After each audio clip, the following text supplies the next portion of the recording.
We're watching Tailgate Week, presented by Avocados from Mexico. What better place to do Tailgate Week than getting rowdy at the Dowdy? American Conference Football, East Carolina and SMU both coming off a bye week, both feeling good about their position with a stretch run in the American. Can East Carolina get it going at the Boneyard in front of our home crowd? It is going to be loud. It is going to be fun because why not? Treasure Island brings us in to the Nissan pregame drive. And with that, welcome in. I had to pull Dan Mullen out of Treasure Island into the booth. Dan Mullen, Matt Berry alongside Coach. I just mentioned a second ago, both of these teams coming off the bye week. This one is huge as we continue conference play in the back half of October. Well, everyone comes into the season. Your goal is to win a conference championship. That's all you talk about in the offseason. Worry about what you can control, and that's winning that title. They both are in position to do it, and this is a huge step on that path. One of these teams, SMU, comes in here on the road, loving their quarterback situation, and the young Preston Stone continuing to develop each week. Yeah, and when you get to watch Preston Stone, the leadership, the character that he has, the moxie. He came and said hello to us out there on the field. You can just see the confidence he has. But he is a gunslinger. He can make all the throws, change his arm angle, wing it around from all over the place, drop dimes down the field. He has led Parrish High School to 4 state titles in the Dallas area. He's a winner. He's going to be exciting, and you're going to see him make plays like this, where he extends, can change arm angle, and make great throws. As for East Carolina, I mentioned their record coming in 1-4, but they told us, Mike Houston, during the bye week, they wanted to start over and go on a little bit of a run because they believe they've got the young talent. They do. They play great defense. They need to get the offense figured out a little bit and get comfortable and get rhythm, and that's what they want to try to find tonight.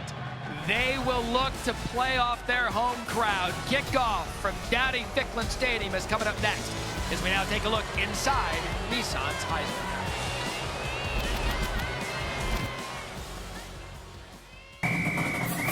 People don't always know how to ask for help, but I believe if we can help, we should help. Okay, here we go. I got this. I'm good, Tim. Here, let me get some of those. Nope, I'm okay. I'll get the... Keep her coming, nice and easy. Hey, we're gonna finish this thing, all right? Me and you together. I got you, buddy. I know you don't like the crust. I like the crust. I'll put it back. Sometimes people need help asking for help. Righty, tighty. That's not coming off. Hey, Tim, pickle jar stuck again. Do you need help, Barry? You're watching the American on ESPN. Dowdy-Ficklin Stadium's getting ready to rock. Down to Harry Lyles Jr. Coach, this defense has been their most consistent unit. What do you want to see out of your quarterback, Preston Stone, tonight? I just wanted to be Preston. I wanted to play confident, be aggressive, spin it. Hey, the best version of him is plenty good enough. We know we might see 2 quarterbacks tonight, Alex Flynn and Mason Garcia. How is your defense prepared for them tonight? Yeah, we prepared for all of them. They got a couple guys that have been playing well lately. It's about us. We got to play good SMU football. We got to be physical and swarm. Good luck tonight. Thanks. Harry, thank you. East Carolina has won the toss. They have deferred to the second half. So, Coach, we will see the young Preston Stone early on. And you heard Rhett Lastly say it there. Just let him be himself. And that's a big part for him. You watch, he's a young player. He's got all the skills. He can make things happen. He can make unbelievable throws all over the place. I think they want to just see him relax, manage the game. They told us earlier, he doesn't have to make spectacular plays all the time. He can just run the offense and let the plays come to him. As for Mike Houston, year 5 of him here at East Carolina, had a bowl-eligible back-to-back years. He's a guy that said, look, this is a place where I could build something special. They are a young team. He's hoping that time off gets them back into a little bit of a rhythm and go through some of those growing pains out here. And that's what's huge. And they had a lot of talent on last year's team. A bunch of guys move on to the NFL that we'll talk about later. But this team, when they are young, they're looking to build confidence. And I'll tell you what, there's nothing like building confidence in front of your home crowd and everything that's going on here and right in front of the Boneyard. Laith Marjan to kick to Massey. No. Massey brings it out. And you could hear Coach's reaction right away. Not sure if that was a coach thinking he had a headset on or a coach that had a broadcast headset on, but he takes it out to the 15. And this is when we'll take a look at Preston Stone and an offense where just one game this year, Coach, that less than 10 people have caught one of Stone's passes. And that's what you want as when you're coaching your young quarterback. He's not focusing in on one specific receiver. He's making the reads within the offense. He's taking what the defense gives him, and whoever they're going to leave uncovered or wherever the read takes him, he's going to throw the ball there. And that's what you want in the development of a quarterback. There's going to be a minute before Preston Stone and SMU's offense can get off and running. There's an injured ECU player back deep in the end zone off the kickoff. Now that I have a second with you, let's be honest with America. Were you reacting as a coach when he brought that? You were. I would have yelled a lot more if I was down there on the field. But in those situations, as you see, that ball was muffed into the end zone. You're allowed to take a knee in that situation, take it out to the 25, because you saw he almost was tackled inside the 5-yard line, and that's not where you want to start a game. You have to know where you are on the field and manage the situation. The injured player is off the field, and SMU will get the ball to start 12-yard line. First play, Stone. You see him right away. Look, he will move out of the pocket, Coach. He said he grew up in the Johnny Manziel era, and he platters a lot of his game after what he was able to see him do at A&M. He does, and I think one of the things the coaches want to do is see him settle his feet in the pocket and hang in there a little bit more. Threw it out of bounds, no gain, 2nd and 10. That's Jalen Knighton up the middle. He started to come on of late. Knighton, nicknamed Rooster, came over from Miami, was there with Lashley when Lashley was the offensive coordinator. And a gain of 6, Siobhan Ravel brings him down. And this getting an early 3rd down right now. When you're the ECU defense, you want to get the crowd involved. You want to get them hyped up behind you. You want the opportunity to create the game with a 3-and-out, playing to your strength, which is your defense. They have a big opportunity to make a play and get off the field here early.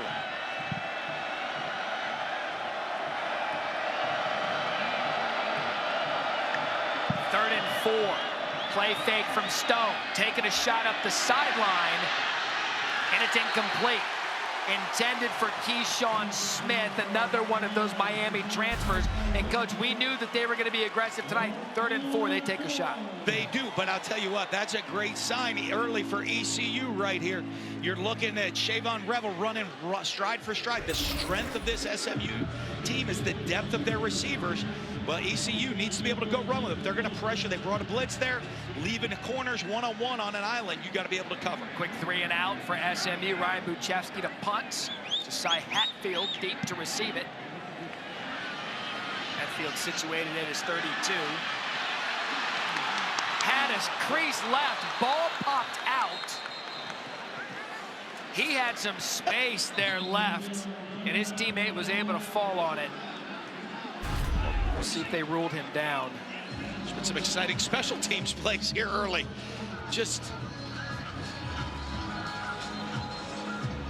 Yeah, he's down. He's down. So you saw the elbow come down. That's what we'll bring out the East Carolina offense. Have a bit of a situation at quarterback. Alex Flynn, the starter. The great Holton Ahlers has moved on. And Alex Flynn, a guy that's been a backup coach, they like him to distribute the offense with the way it was intended. Yeah, and that's what he's been able to do coming in. Didn't start the season. You know, they have Mason Garcia, who we also expect to see at quarterback and coming in at some point tonight. But Alex Flynn, they brought more stability to this offense and more consistency distributing the ball. Had 7 new players on the offense. Flynn started the last 3 games. You said Mason Garcia started the first 2. We expect to see a lot of Rajay Harris. You saw him get the ball there on 1st down. But slow starts have been what has held this team back offensively. We're hoping to reverse that trend tonight. So no gain, 2nd and 10. And again, Harris up the middle. A good job by SMU. Who, by the way, this SMU defense, they may not have been known in the past for their defense. Right now, 1st in total defense in the American and 2nd in scoring. This has been a good unit for them to start the season. Absolutely. They have some great players up front. They can rush the passer. They get after you. You're going to see they're going to play a 4-down front. They'll get into some 3-down, but they play 4-down because they like the strength of their interior defensive line. So 3rd and 8.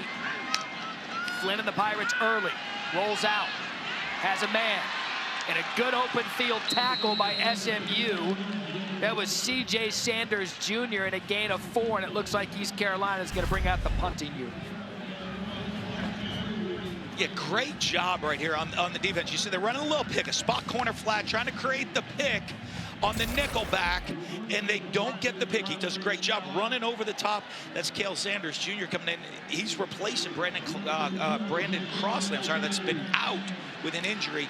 Great job making the tackle in the open field, getting off the field. So Luke Larson to punt to Jonathan McGill. McGill the fair catch.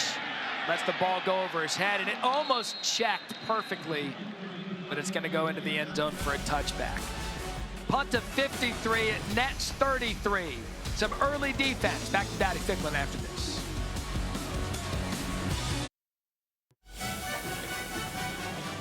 This is avocados from Mexico, tailgate week. 0-0 early on, second possession for SMU. I had mentioned about 7-8 receivers that SMU has on offense that they can use. That, Coach, that's a blessing and a curse. Well, it is. You have the depth. You're able to roll guys through. You don't pay attention sometimes to the receiver coach who's on the field. He's just rolling his guys, getting reps. And obviously, Preston Stone's done a great job distributing to whoever comes open. However, sometimes you have guys you want to get the ball to, and they're not out there on the field when you look for it. Full start. Offense. Number 1. 5-yard penalty. First down. Luke Richmond, the referee tonight. Jordan Curley, early movement. Both these teams kind of look like they're coming out of a bye week. Yeah, a little bit of a slow start. And we know, hey, you know what? This game over the years, you look the last several years, has been high-scoring shootouts. But both of these teams have very good defenses this season. They have not met since 2020. The last time they played was here at Dowdy Ficklin. East Carolina got that win. Back it up. Now 1st and 15. Play fake to Knighton. Stone again taking a shot downfield. Has a man, and what a grab. Actually, they ruled it incomplete. Ball bounced out. That was Curley. Revel on the coverage, or Revel rather on the coverage, and a good job by them. And a great recovery. You see right there, they get a little push there by the receiver. Revel does a good job getting his hands back in there, splitting the hands of the receiver to knock the ball loose. Had it for a moment. As he hit the turf, ball came out, so incomplete. 2nd and 15. Stone, quick shot out of the backfield. And a good job by that Pirates defense. R.J. Maryland, one of Stone's favorite targets. And now bringing up, Coach, a 3rd long deep in the territory. Taylor Jackson there, the first Pirate. You know, and this is where, like we talk about, when you're East Carolina, every one of these stops that you get in situations that you're slowing down this SMU offense, it gets the students down to the boneyard more and more excited and a little bit louder every single 3rd down. Trips top of the screen. Knighton set to the right of Stone. Here comes the delayed blitz. Stone does a good job in the pocket. That's complete. Romello Brinson, another one of those Miami transfers, and he's going to be held short of the 1st down after a gain of 11. Revel, we've been calling his name early, also on the coverage. Yeah, and a great job by the offensive line, picking up the blitz. Stone does a good job throwing on rhythm. And that's the throw. A lot of people say, hey, why aren't you throwing the ball past the sticks? You're taking what the defense gives you. Good job. The ball comes out on rhythm. They just end up a yard short on the route. So another punt for SMU. Buchevsky, the Ray Guy Award watch list punters. Hatfield. Buchevsky fell, no flag. Hatfield, the fair catch at the 35 after a punt to 37. So that Pony Express grounded early. Pirates ball when we come back.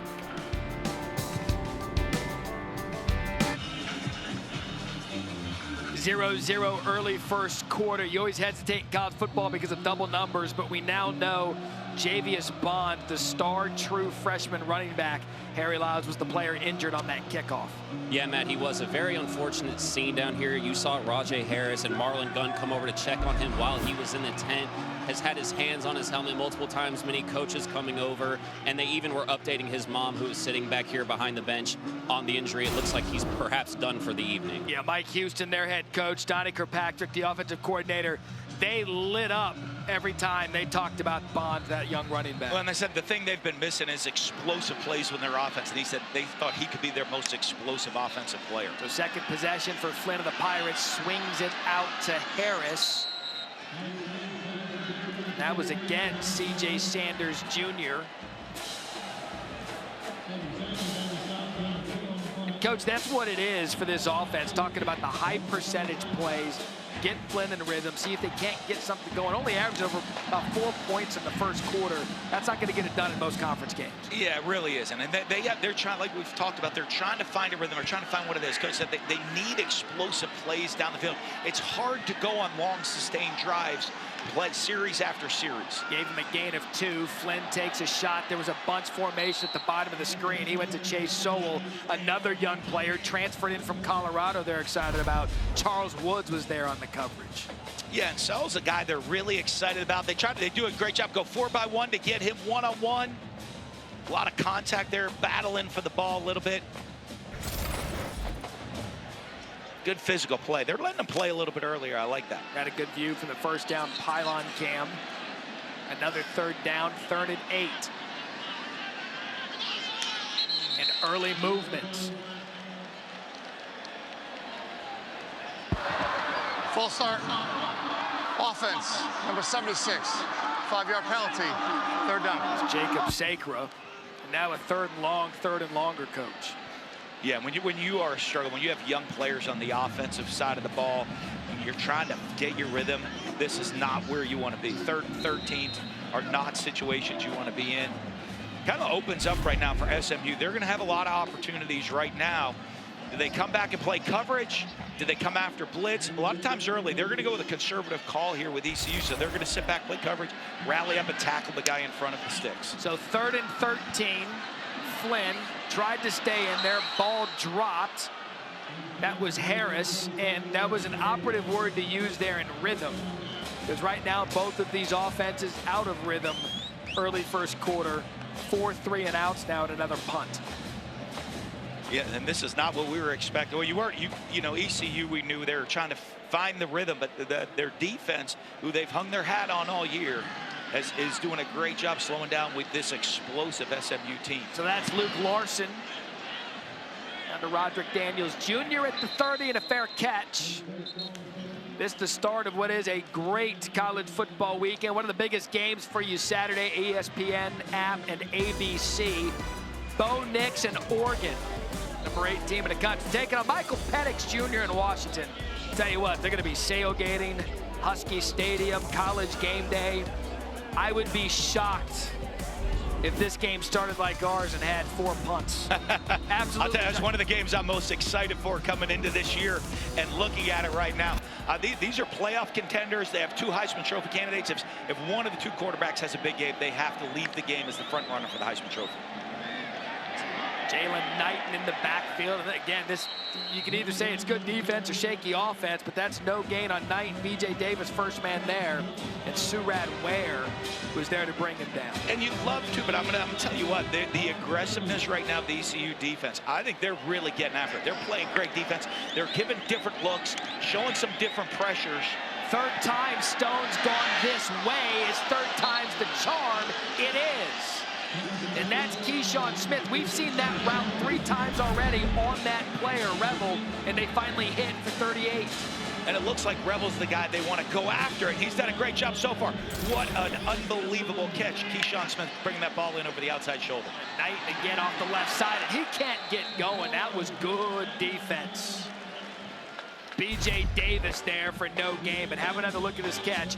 Keyshawn along with Romello Brinson and Jalen Knight. That's that Miami offensive trio they brought in. And we saw them doing this drill in the pregame warm-up I was talking to. We were talking about it on the field. Great job by the receiver. You want to body up the defensive back, track the ball, bring it in high over your outside shoulder to make a catch, and Smith does exactly that. Trick formation, top of the screen, no gain for Knighton, 2nd and 10. Keeper look, Stone cuts back. You could see gain of 3. You could see watching him warm up. He's got a good center of trunk where he's able to move and get some run. They like using him in that little bit. And athleticism. He can run the ball. He has the size to be able to do it. You see them on that play trying to sprint the field sideline to sideline to create some room in the run game. They wanted to establish the run in this game, and they're still trying to find their footing. So 3rd and 7. You have to think could be Ford-Town territory. First things first, Stone over the middle to Maryland, and it's going to be close. And that's exactly what the coaches were talking about, of not trying to make plays, let the plays come to you. Take the read, good balance in the pocket, get the first down, move the sticks. They're going to get in and whistle that dead prior to the snap. Timeout. Charge timeout. SMU. It's their first of the half. We had 30-second timeout. Barely got that first down, but it was good enough.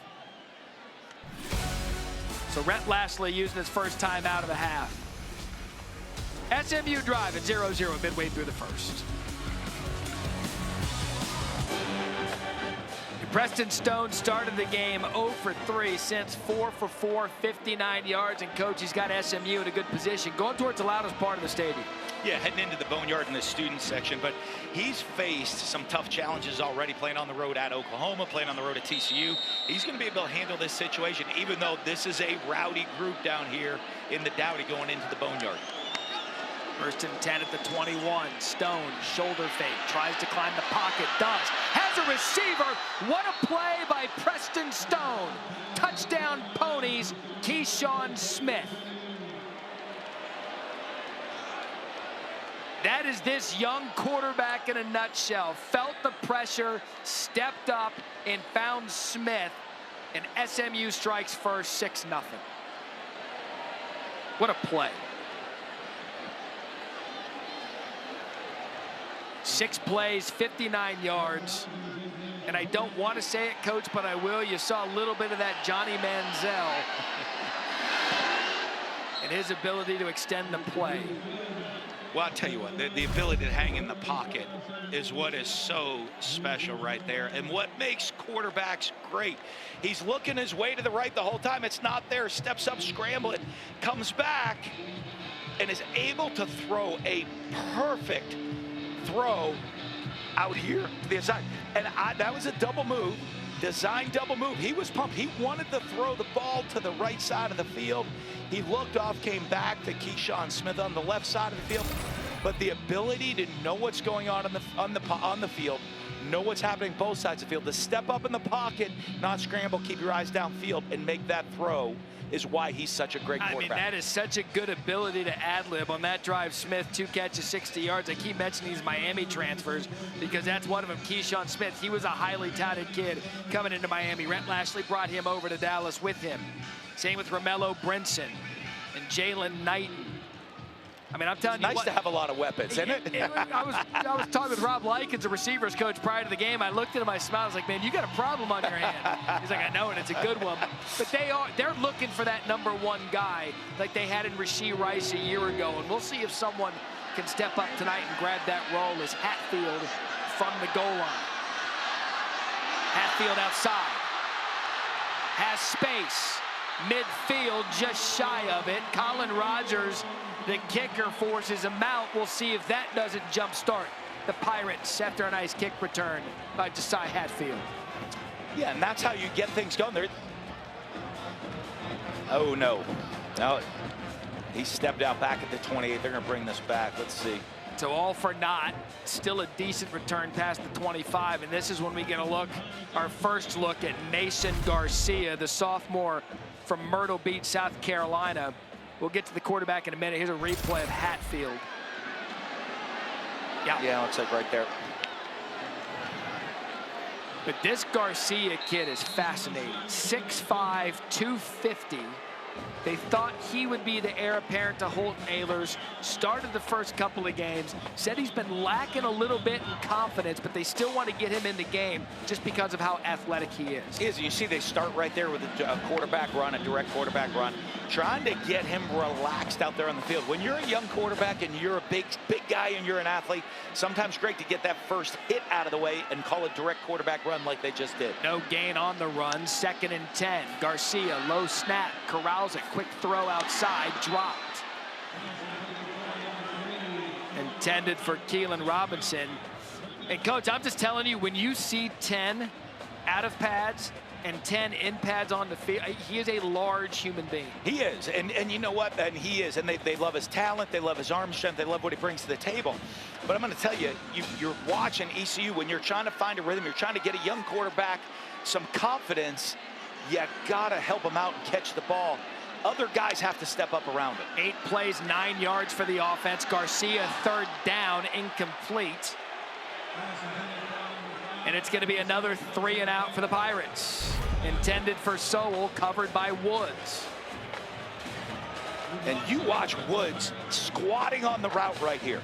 You see him breaking on the route, and he did that before when Sowell ran the stop route. Now he's jumping on him on the out route right there.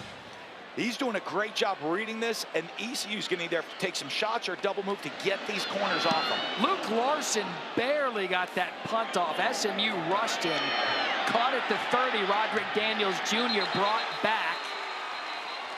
And the special teams is keeping East Carolina afloat in this one, at least for field position purposes. Not a good start offensively. This season, for every field goal, an extra point made by participating university, All-State will make a contribution to the university's General Scholarship Fund. Thank you, All-State.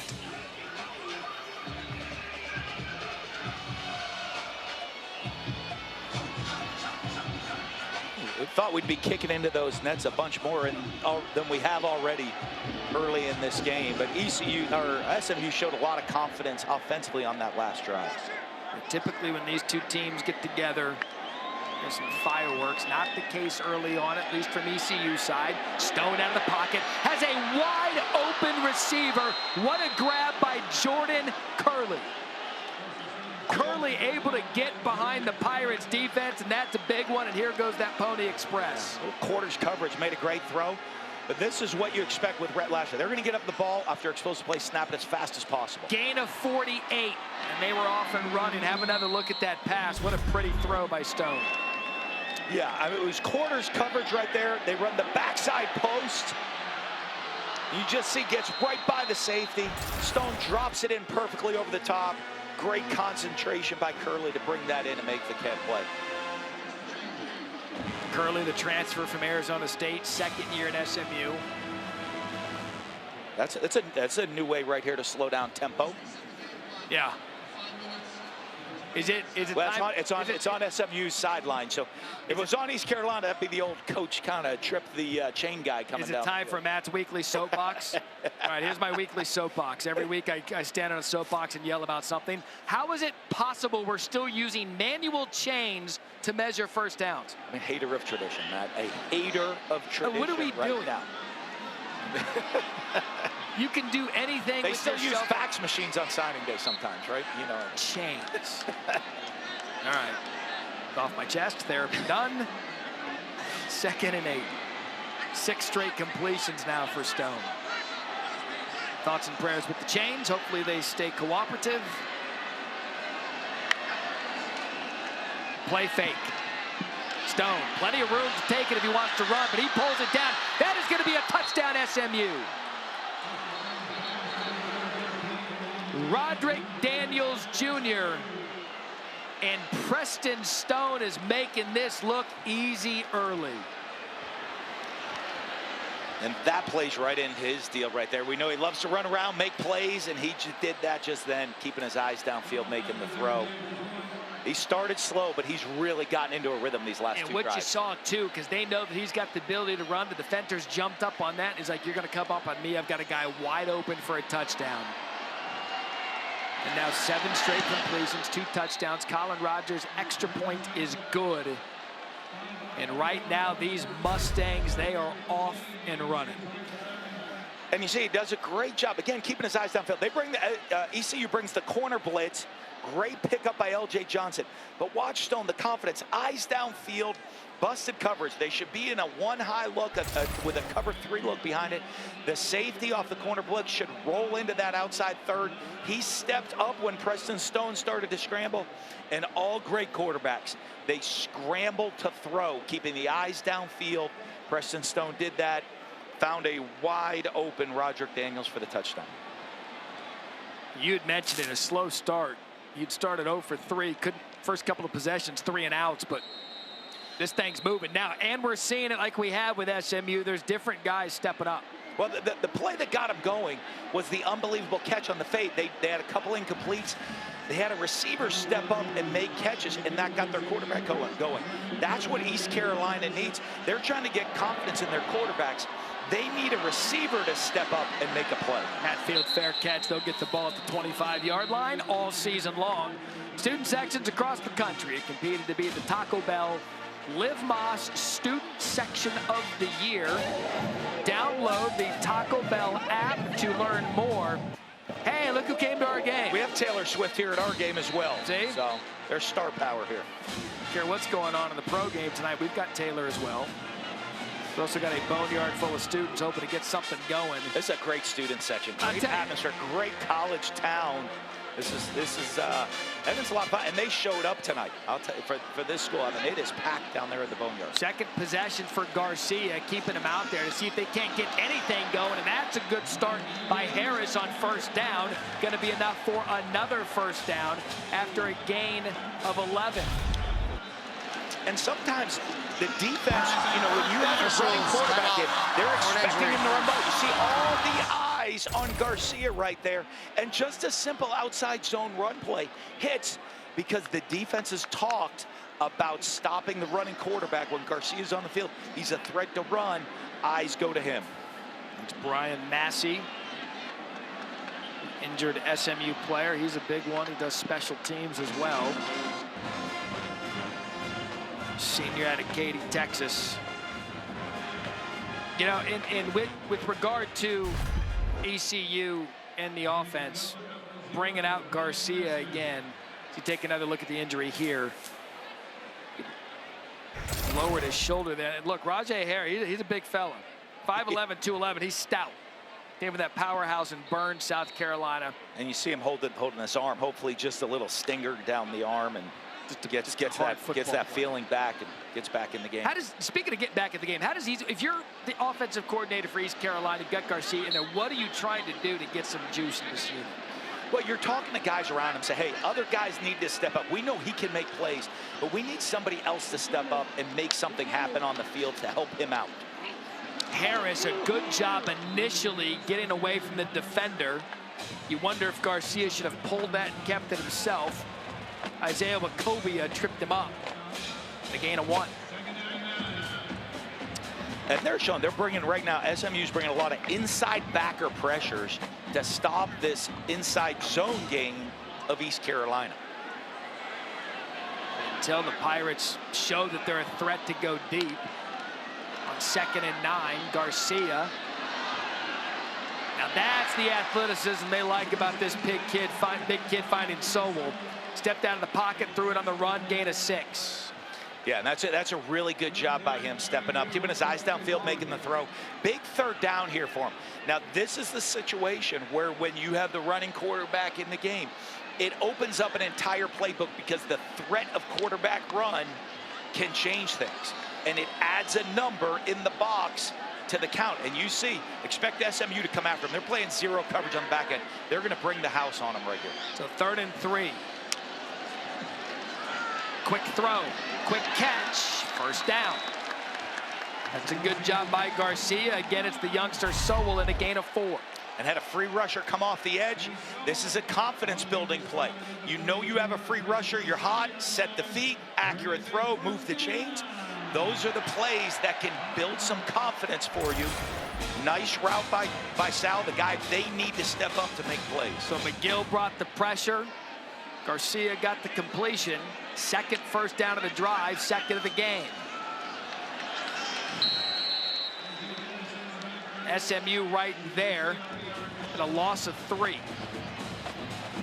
And they're just really struggling picking up the inside pressure on these inside zones. SMU's doing a great job bringing backers inside, hitting gaps right now, and that's throwing off the schemes. Inside zone, you want to try to create double teams right now up front, and the movements and the blitzes is not allowing the double teams to happen. One-on-one blocks, and the defensive front from SMU's winning the one-on-one battles. So Garcia, he's going to pull that down, has some space and a blocker. Nice cut by Garcia. Hey, that's what he can do. That's a gain of 12, and that was a good job using that athleticism to keep this drive alive. And you see, this is what the coaches are so excited about. He's got blitz. They're trying to take a double move shot down the field. He doesn't like it, but he can pull the ball down. And you see, not just his size, his athleticism that he has to go make plays with his legs, and that's what gets the coaches excited. They need someone to make explosive plays in this offense. Bond already hurt. They lost some of that big play ability. That's Marlon Gunn Jr. And here we go now for Kirkpatrick, the offensive coordinator. This is the second drive for Garcia. They told us they're waiting for it to happen with 10 because they know that the ability is there. Yeah. And that's the, and when they kept talking the confidence in him. We see him do it at practice all the time, but when he comes into the spotlight in the game, we need to see that what he's done in practice, have it translate onto the field. They said he had a great week of practice in the bye week, and this is what they're hoping to see from him. Said the offensive unit in general lacking a little bit of confidence, hoping to get that back tonight. That's Gunn again, brought down by Kobe Wilson. And another third down. This one third manageable. If you're an OC and you love 3rd and 2 all day. Well, this is the interesting part of and you're in this part of the field right now. You're definitely in 4-down territory if you're ECU. So you have the thought, we want to try to power it 2 plays in a row. We have 2 power runs to try to get the first. Or do we try to play action, take a shot here down the field, knowing we're going for it on 4th down? Shotgun. Garcia brought down at first, and his muscle got him out of it. Ahmad Walker, the first one there, and that's going to bring up a 4th down and a decision after the Kobe Wilson tackle. Great job. You're going to see SMU bring the blitz again right here, and they're going to come after him. They've shown right here they are going to come after Garcia with this defensive front. They're running a gaps blitz, bringing double-edge pressure, and that's what they've been doing. It's been their defense have come after them, and they're trying to put the pressure on Garcia. Mike Houston's just going to take some time to think about it at the end of the first quarter. Did not have to get a snap off. 4th and 2. Garcia's got them moving. We'll see if the Pirates go for it. 4th down when we come back for the start of the second quarter.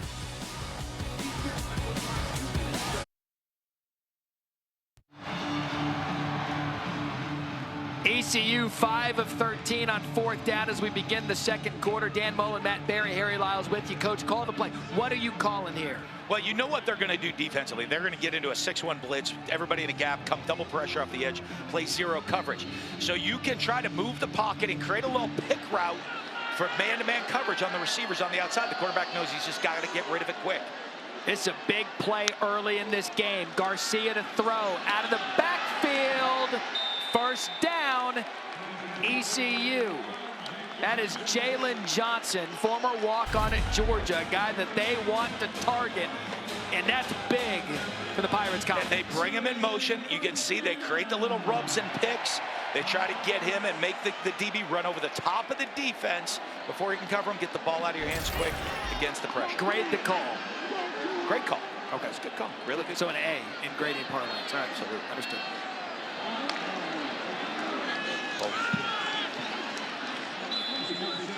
Garcia keeps it after a gain of 1. Bacobia on the tackle.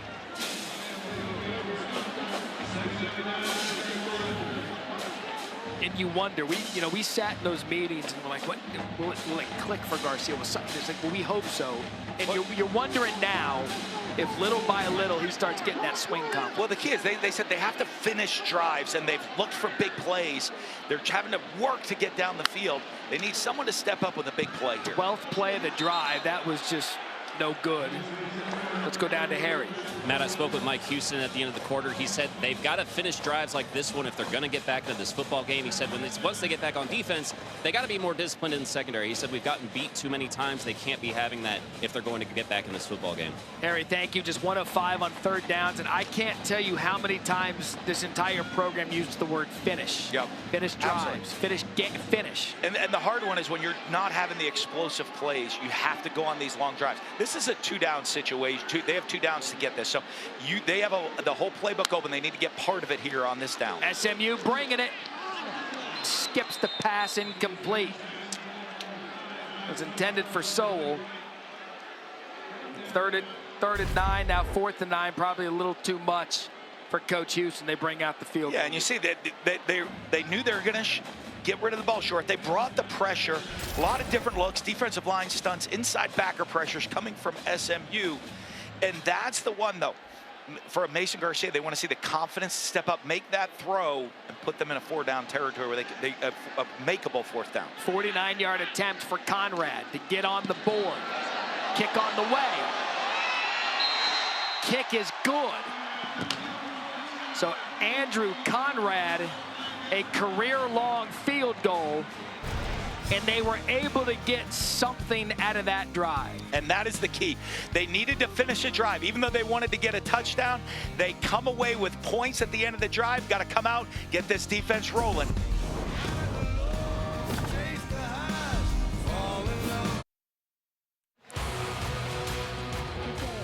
Our next fight night, ESPN Plus, Saturday night from the Apex in Las Vegas. Prelim start 4 Eastern, 1 Pacific, followed by the main card, 7 Eastern, 4 Pacific. Need to get Harry Lyles in the push-up line. Got him on the bench press with Big John yesterday. That was Mullen. That's a live look at Dan Mullen after Dirty Dan. Downtown Greenville. Live look at Mullen. Keyshawn Smith had a 29-yard kick return earlier in the season. That was a long, nothing doing there, and a loss on the return. He'll be settled right around the 15-yard line as we now take a look at our game flow, brought to you by Progressive. It is the talented Preston Stone who's been making things move with his arm and his legs. Well, with this catch by Keyshawn Smith, unbelievable. Tracking it over the outside shoulder, makes the grab against the shoulder pad, spark the offense. And from that point, it's Preston Stone and his moxie, his ability to keep plays alive, look down the field, eyes down the field while he's scrambling. And too many times have we heard Mike Houston say, they're getting behind the secondary with poor eye discipline and assignments from the defensive backs of East Carolina. 4 of his last 5 completions, at least 21 yards, so they are getting them in chunks. 15-yard line. Stone out of the gun. Handoff. Knighton. A gain of 4. So at this point, if you're Casey Woods, offensive coordinator SMU, you've got to think your whole book is open right now. Absolutely. And you see, they have talked, they really want to get the run game established and be a tempo team. And you see them coming out in this drive. Let's get on the ball. Let's reestablish our identity. We know we have some ability to throw the ball down the field, but they really kept talking about, we've got these great players. We want to get back to the identity of being a running football team. Season high 228 yards rushing last time out against Charlotte. Just 1 of 3 on 3rd downs tonight. Knighton stays out there. Pressure comes. Stone open. That was intercepted. Oh, they ruled it incomplete. It looked like the defensive back was able to hang on to that. The coaches are saying it was caught. On the field, it's an incomplete pass. It's 4th down. Revel says it was caught. But I'll tell you what, give Revel some credit. You know, the one time they came after him. Let's see. No, that bounced. Hit the ground. Good job selling it, though. You got to sell hard. But they've come after Revel several times. And you saw Keyshawn Smith made the one great catch, but Revel was right there in coverage. When he's been man-to-man, locked up in man coverage, they've gone after him, and he's responded all night. It's amazing. The replay they're showing in the stadium does not have the view that we have on TV. So the Boneyard is booing. But I assure you, it was... They're not going to show the Boneyard our replay. No, they won't. They're going to let the official have it. Fooled me, fooled him. Hatfield, the punt return. So here we go, Coach. You got East Carolina got points last time. Can they continue the momentum? Down 14-3, beginning of the second. ESPN Thursday Night College Football is part of Tailgate Week, presented by Avocados from Mexico. Always good. Give me all the tailgate, give me all the fun. The hospitality here in Greenville, North Carolina has been fantastic. And it looks like Mason Garcia is coming out for his third possession. Coach, this would appear to be his game right now. What do they need to do? It does, and he's made some plays, but they have got to get the ball down the field. They had a 14-play, 44-yard drive. They need some explosive plays. All right, so are you aware of the James Franklin press conference earlier this week when he just toasted a reporter for asking? Yeah. I agree with why not just chuck it? Matt, you're making my skin crawl right now. You actually have to make some reads on the plays. Now, however, that being said, these SMU DBs have really squatted and sat on the receivers for East Carolina. So I do agree with you. I think there is an opportunity for a double move or to take a shot down the field here soon. Let me just ask the question then. If you get up to the line of scrimmage and you see that the defense is set to where you could be in man coverage, yep, can you not at that point just check and say, no matter what the hell, we're just going to throw it deep no matter what? Well, you have a young quarterback, so you'd have to have the mechanism where you probably would do that from the sideline at this point to let him look over and the coaches change the plays. All right, so Garcia to throw here. Looks like he wanted to go deep, and then he takes it down, and he's going to get brought down. And that's one thing this SMU defense does. They're getting over 3 sacks per game. They can get after you up front with their front four. And how about David Abiara? Was this a coverage sack, or did he make a wrong read? Well, I think right here, you're looking, there's the coverage right there, but there's guys in his face. He takes 3 in a hitch, and there's already guys in his face. There's nowhere to go with the ball, but they're getting him after quick. If they want to take the shots down the field, they're going to have to give him a little bit more time in protection. The offensive line also young after spring ball. A player transferred to Oregon from up front and Auburn. So the whole unit, coach, is just trying to get some experience, and it'll be another 4th down for the Pirates. They'll punt. Yeah, and the crowd gets frustrated with that play call right there. But you know what? You have a young quarterback. You don't have a huge playbook of 3rd and 15 plays. You know, I mean, that's not, like, they don't just dial those up at will. So, you know what? Give the guy confidence, call plays comfortable with, get a completion, take the 5 yards, punt the ball, continue to play good defense. It's Roderick Daniels Jr. at the 30. That's where SMU will get the ball. You mentioned it. At this point right now, it appears to be a special teams and defensive plays, some tempers flaring on special teams. I've yet to see a flag on the field. They're going to let him have a little friendly conversation out there after the kick. kick. It's football. There'll be more of it when we come back.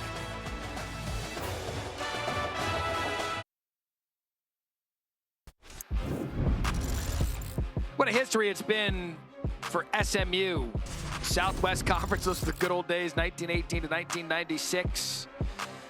What cost them a death penalty is now a Tuesday in college football with NIL, if we're being honest. Then the ACC in 2013, and then the big one, the ACC, starting September of 23. SMU getting an opportunity to spread their brand into Power 5 parlance. 1st and 10 at the 30. They certainly have the young quarterback and coach to get that thing going. Because that's L.J. Johnson. First time we've called his name tonight. Gain of 2. Lewis brings him down. And that's such an exciting time for him. You can see what's going on when the announcement was made. They've raised over $100 million. They have a brand new football facility coming in. Hey, student visitations of high school admissions visits increasing over 103% after the announcement. Blitz coming. Stone planting that back foot, takes a shot, skips incomplete. And that was what Rhett Lashley told us. You know, I've always said SMU was a gold mine. Let's take another look and see if he caught it before we continue that story. Love the pylon. I love the pylon cams. All right, so incomplete. Rhett, look, SMU's been one of those gold mines where you recruit the kid the second time around because it's a good transfer portal school to get back in Dallas. Now, because of the ACC, he's seen his recruiting. He's getting 4 stars and 5 stars that maybe typically wouldn't have looked at SMU right out of high school. They're coming in, they're playing in the big leagues, and they're really excited, and it's been a really exciting time for them. But he said, hey, they got to be in the here and now and take care of the opportunity to have an opportunity to win the American Conference this year. So 3rd and 8 to Roderick Daniels Jr. He's going to be short. going to be about 4th and 3 and another punt. You know, I mean, the play call, it's a good job by Stone. I know people get frustrated. Why aren't you throwing the ball further down the field? Hey, you're making your read. You're taking what the defense gives you. If you can break a tackle, you get the first down. If not, punt the ball. We're playing good defense. Don't make mistakes to give the other team momentum. That's our 8th 3rd and out, 3 and out of the game of the 11 drives. Buchescu drives that one downfield. Hatfield inside the 20. We have one of the biggest games for you Saturday. ESPN app, ABC. You know we're going to be watching this one, the Pac-12. 7 ranked teams in the Pac-12, none bigger than Oregon and Washington, number 7 and number 8. Bo Nix, Michael Penix Jr. I have a great idea. Pac-12 during the day. I have a great idea. 7 ranked teams, deepest conference in college football. Let's blow it all up. Yeah, spread them all over the country. Let them play everywhere that makes no sense. Let's teach young kids that the Atlantic Coast Conference has teams on the West Coast. Bo Nix, Michael Penix Jr., those are Heisman guys waiting to happen. They can make a big case for themselves as Mason Garcia stays in the game, and they stay behind the chains again. Loss of 2, Jordan Miller. That was a great gap exchange, we call it, on that play right there, where on the defensive side of the ball. What we call gap exchange. You watch the up front here. Or watch Elijah Roberts coming out. He's going to take the back, and the linebacker's going to scrape outside for the quarterback. You saw right there, Alex Kilgore scrapes outside for the quarterback.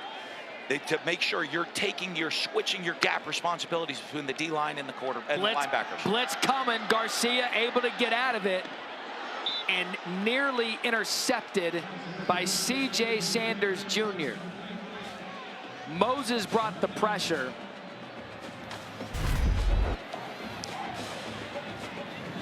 And look, they're struggling up front right here, and you see the blitz is coming off the corner. It's not a complicated blitz, and you just see the confusion up front by Kojo, big number 60. He's a guy they're excited about. He played soccer in high school, only played 2 years of football. They're excited about a real talented guy, but you can see they're coming after him and confusing him up front. Another 3rd and long for Garcia. Across his body, see, that's the play that makes you go, wow. Chase Soule, I mean, there's not too many quarterbacks that can roll right and sling it across his body for 17. Absolutely, and we talk about sometimes you don't go for it on 3rd and long. This is an opportunity where you do. They're running a clear out and a deep dig. You're not always advised to throw that ball late across your body, but he does it right there, and he's got the talent to get that done. They moved early, false start. We'll let you call that one. Looks like the mic's dead on our referee right there.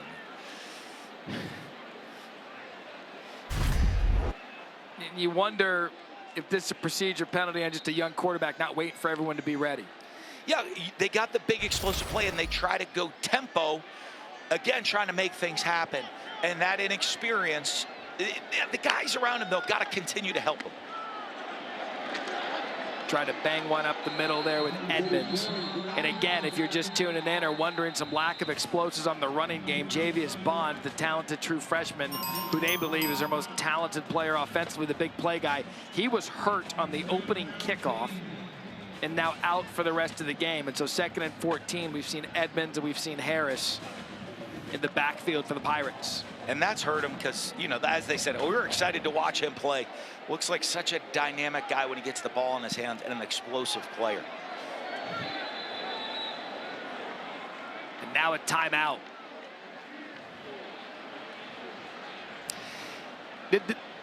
This game needs some fiber. A little constipated right now. We are. We need to loosen things up a little bit.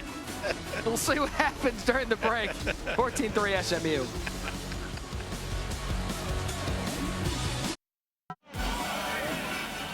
.731 second quarter, 14-3 SMU. Both of these teams coming out of their bye week. It's been all Mustangs early. 2nd and 14 now. East Carolina averaging just 2.4 yards per play, coach. Yeah, and playing behind the chains is not what gives a young quarterback confidence when they're trying to find him confidence. We had talked about early on as pressure comes. Garcia again gonna have to roll out. That's another nice play. Sowell in the open field. There goes Sowell. Takes it inside the 25. Ahmad Moses brings him down. Gain of 46. And that's the good version of Garcia. That is. And you look, the pressure comes inside again. The line's struggling to pick up the pressure. But that's what we've seen. Keep the eyes down the field, his ability to make throws on the run. And that's what they've been missing, the big play. Sowell's a guy, they said, he transferred in from Colorado. They needed him to step up. He's made improvements.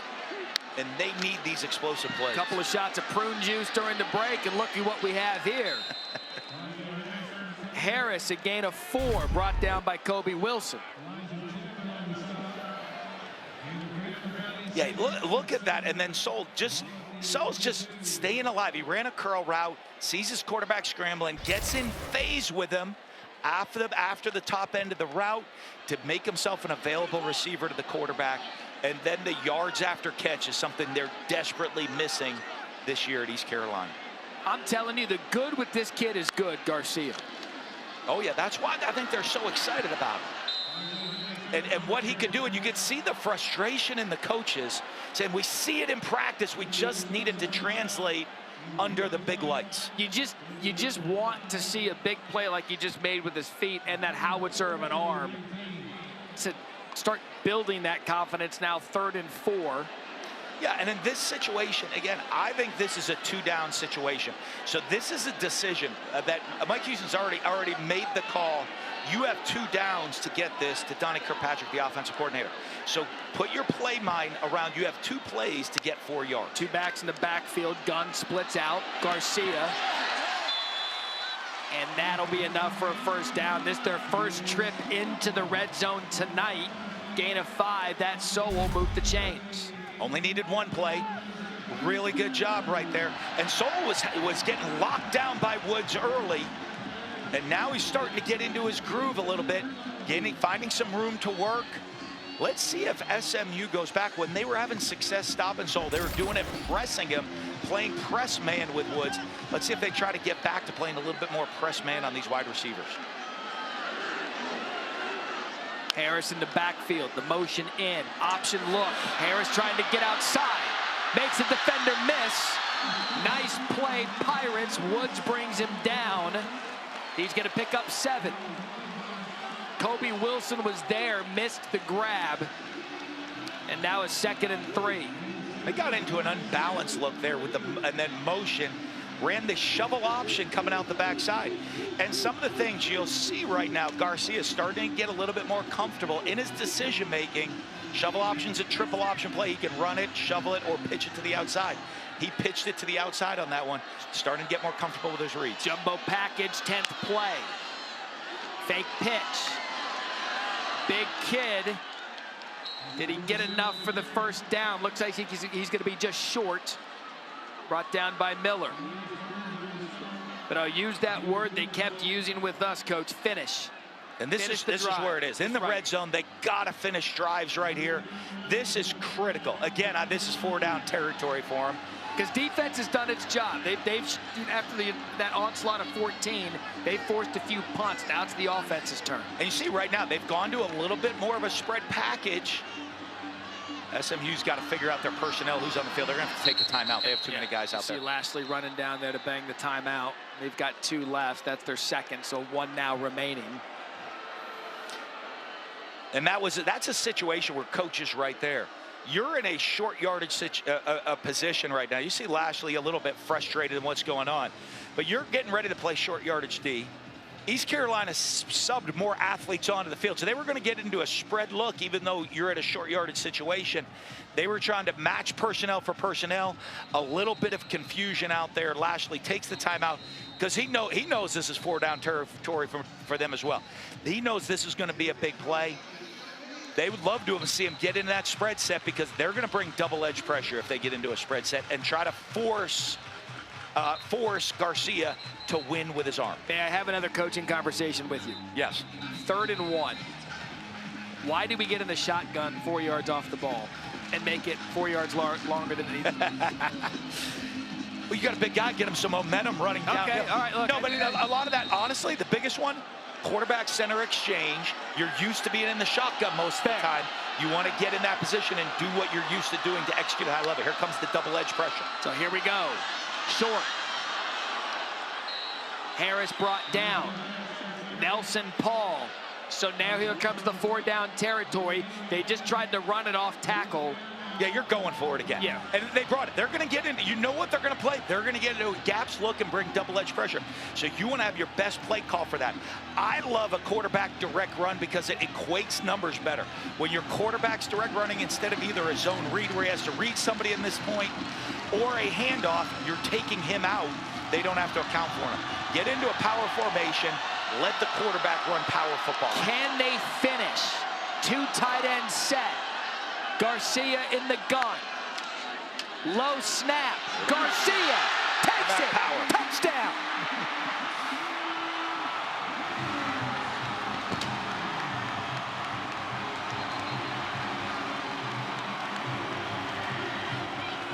And the Boneyard finally has something to wake up to. Mason Garcia on 4th down used that big frame, 6-yard touchdown. We got a ball game in Greenville.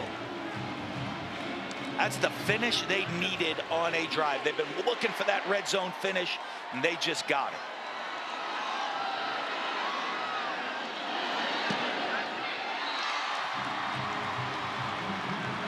Couldn't have scripted it up any better for Mike Houston and this young East Carolina Pirates team. And we said we knew what they were going to get into. You know what they're going to play defensively. That's what they've done. They stem into a gaps look with a 6-1 blitz. The best thing to do, they run the quarterback power.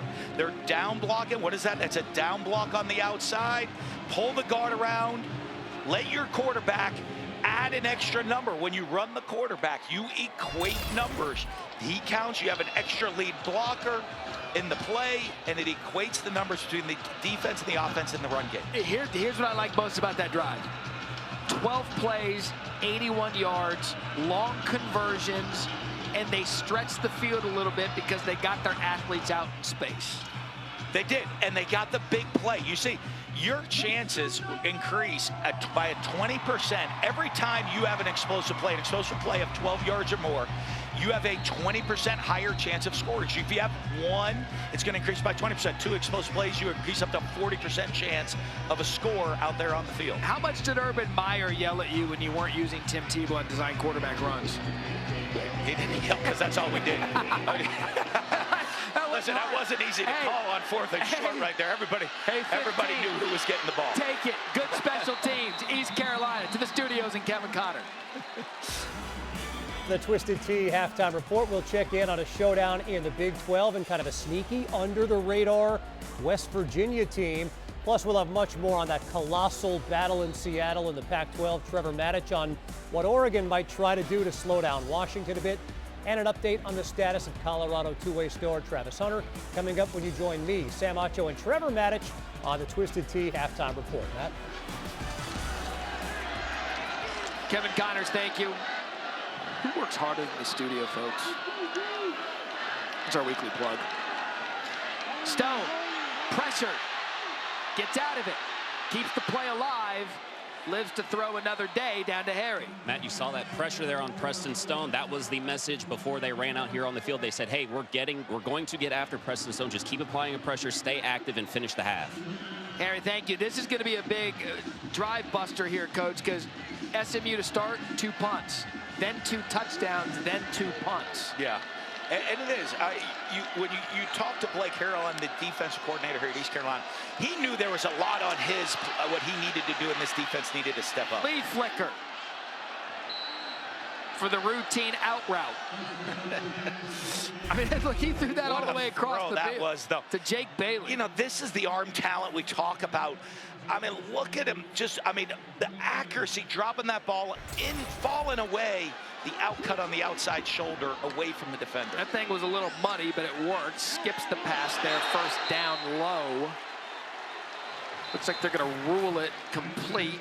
Hudson brought down by Lewis. Actually changed their mind, incomplete.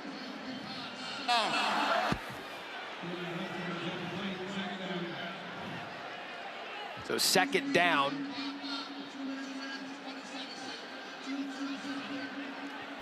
I mean, you look at time of possession in this game, Pirates 18 minutes, 46 seconds, SMU 9 on the dot. Another look at this play, clearly short and skipped. Yeah, and that's what you want to do. You're going to play defense and control. Keep this high-powered SMU offense on the sidelines. And keep the crowd loud. Stone again. Receiver was out of bounds, tried to work his way back in. That intended for Hudson. They keep attacking Rebel over there, and I'll tell you what, he has stepped up and said, I'm ready for that challenge out there. Jules Montanar, their corners coach, has him ready to go play tonight. Yeah, I would love to know percentage of passes taken at Rebel. Because it seems like every time we call it, they're taking. That's who they're going after the shots with. Coverage, right. He's been up to the challenge. Okay, 3rd and 10. Remember, East Carolina deferred the toss. They'll get the ball to start the second half. And they showed a blitz look, forcing Preston to bring the back into the backfield for protection and then drop into coverage when he does. You get a stop here, you might get a 2-for-1. Stone across his body, and it is going to be short. That was Jake Bailey, and now Rhett Lastly going to have to call a ball play here and see what he does. And you know he wants to go for it. Here's his pylon cam again. Oh, he's short. Yep. So now 4th and short. And Rhett, with the right call, and I know right here, the emotions say, hey, I want to go for it. He's an offensive guy, loves points. But making the right call, bring the punt team on. Right now, let's try to get a stop before half and take a 14-10 lead into halftime. Okay, so the clock's going to continue to run. 2 timeouts left. Hatfield deep to receive. Buchesky's been busy. Hatfield at the 22, and Hatfield runs backward. It'd only be more entertaining if McCoy tackled him. Loss of 3.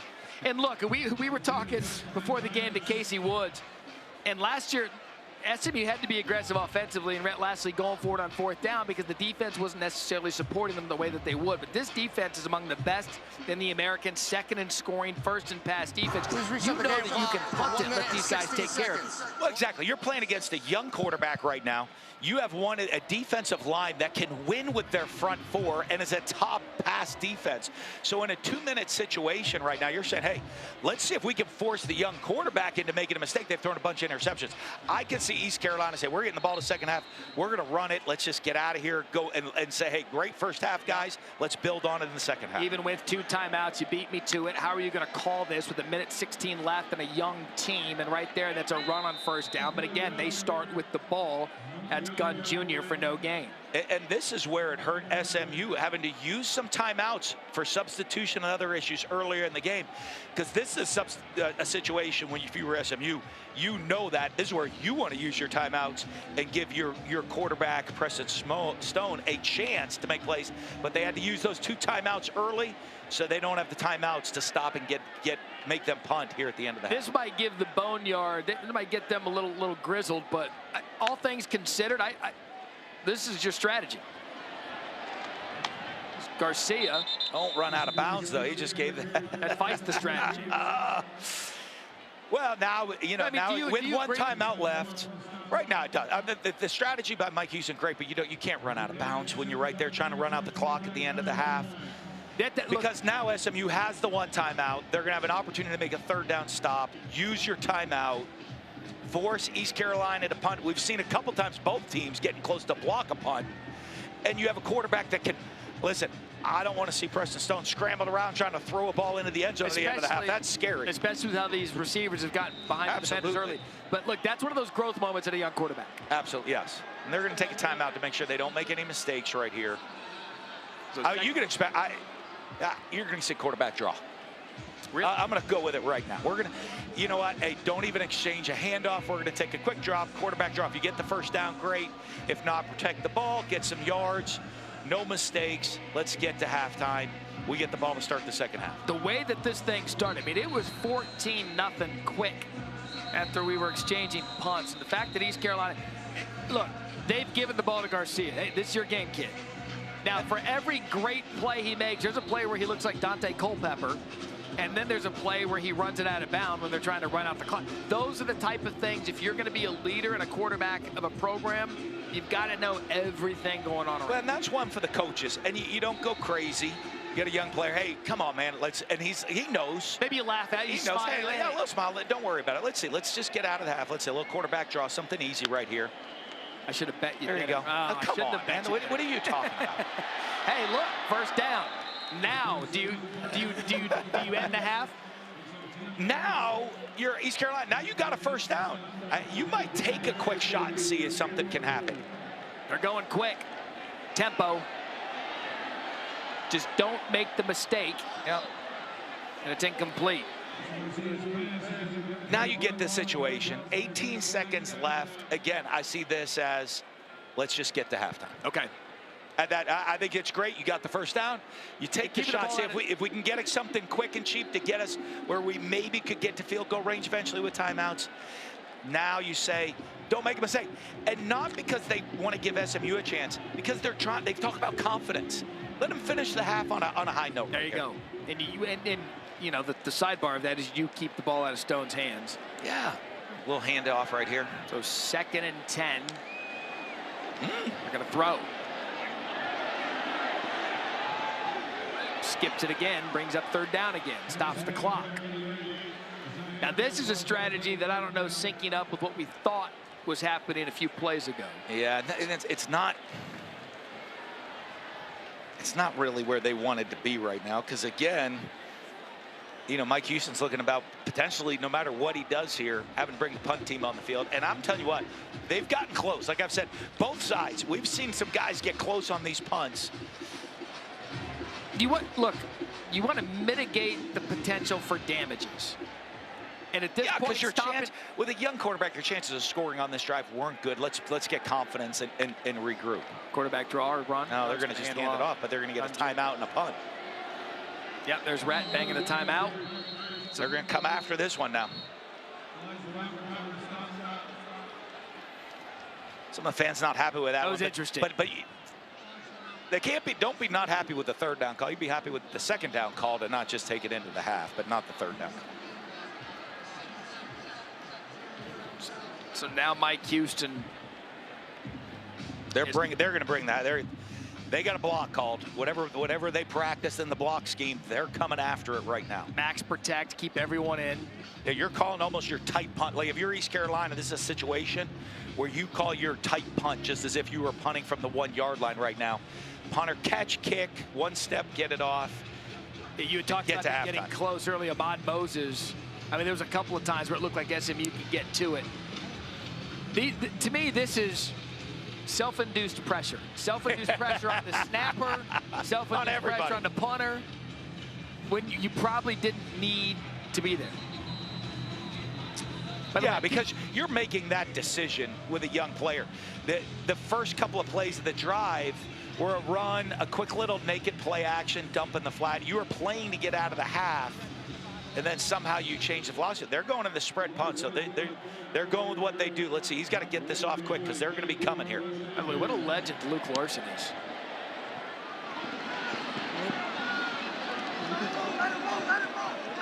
Because they're yelling to let it roll. Needs more clock, and there you go. Just as they drew it up. Yeah. An 8-second punt. They took a little bit more time there to keeping us here on the field at the end of the first half. But a great first half. Great momentum builder by ECU at the end of the half. Fight their way back in at 14-10. Pirates start with the ball. Time now for the Twisted Tea halftime report. Kevin Connor, Sam Acho, and Trevor Matich. You're watching Tailgate Week, presented by Avocados from Mexico.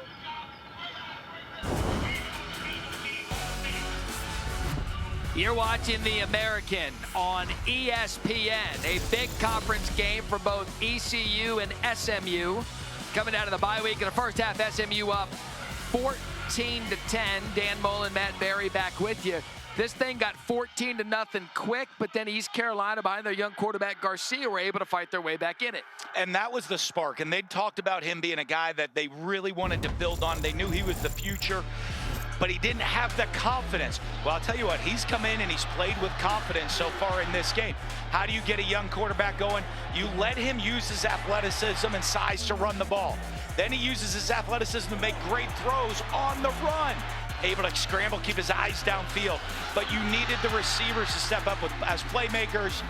But what is he going to do best? You take with your 6'5", 240 pounds, you get down near the goal line, you drop your pads, you go run somebody over and get the touchdown. A combined 115 yards of offense in the touchdown. Alex Flynn got the start, came out for the first 2 series, and we knew we'd see Garcia at least in the 3rd series. And it's been his game since. Well, they start with the ball, so they started with 2 3-and-outs. And, you know, we talked about it, and it's really not on Flynn as much as what they expected. That Garcia, they knew he has a great skill set. They've wanted to go with him. He's looked shaky at times. But you know what? He's at home on a Thursday night, coming off a bye week. You're in a comfortable setting, and you're starting to see him grow and mature, and that's what all they were waiting for here at ECU. If you're Kirkpatrick, what adjustments with Coach Houston, what are you doing at the half, knowing that Garcia's your guy and knowing what works? Well, you're going to stick with what went. Let's go hold that thought for a second. I want to get down to Harry. Harry. Guys, caught up with Mike Houston at the end of the half. He said he loved how they did in the middle 8. He said, we've got the momentum. He was very pumped, and you won't be shocked when he said this. He said, we got to finish drives, we got to finish plays, and if we do that, we'll finish the game. Get back in there, Coach. So now what do? You know what works with Garcia. He can run the ball, and he made some big plays. Yeah, you're going to stick with what you did. I do think at some point you need to throw the ball and take a shot down the field. Against this SMU defensive front, you're going to have to do it with a backs protect. You're going to have to get extra guys in the protection to give him a chance to do it. You're going to see a mix of zone read quarterback runs and some simple throws to keep him confident. They were going to look at a simple throw on the backside, and did he do a good enough job? There's a receiver in the area. Looked like he slipped trying to avoid the pressures. We take a look at your first half stats, brought to you by Chewy. Time of possession is all in favor of East Carolina, yet they're still down on the scoreboard. Well, that's what they want to do. You know, SMU has an explosive offense. They're going to play tempo. A Rhett Lashley team, time of possession's not a stat that they're going to be that concerned about. However, they are going to be concerned about the number of plays they get to run. And when they're being held off the field because of long, sustained drives by ECU, so they're going to look to see if his knee was down. He just slipped and fell. But, you know, the Rhett Lashley's not going to be concerned with the time of possession, but he's going to want that ball. Matt Austin, for the first time tonight, our rules analyst joining us. Matt, it's not about whether there was a player in the area. What do you see here on this review with Mason rolling out? Yeah, I'm pretty sure that his knee touched the ground before the ball left his hand. I think he got a good shot right there. The right knee's down, ball still in his hands. So this is going to be down by contact, and they're going to move it back.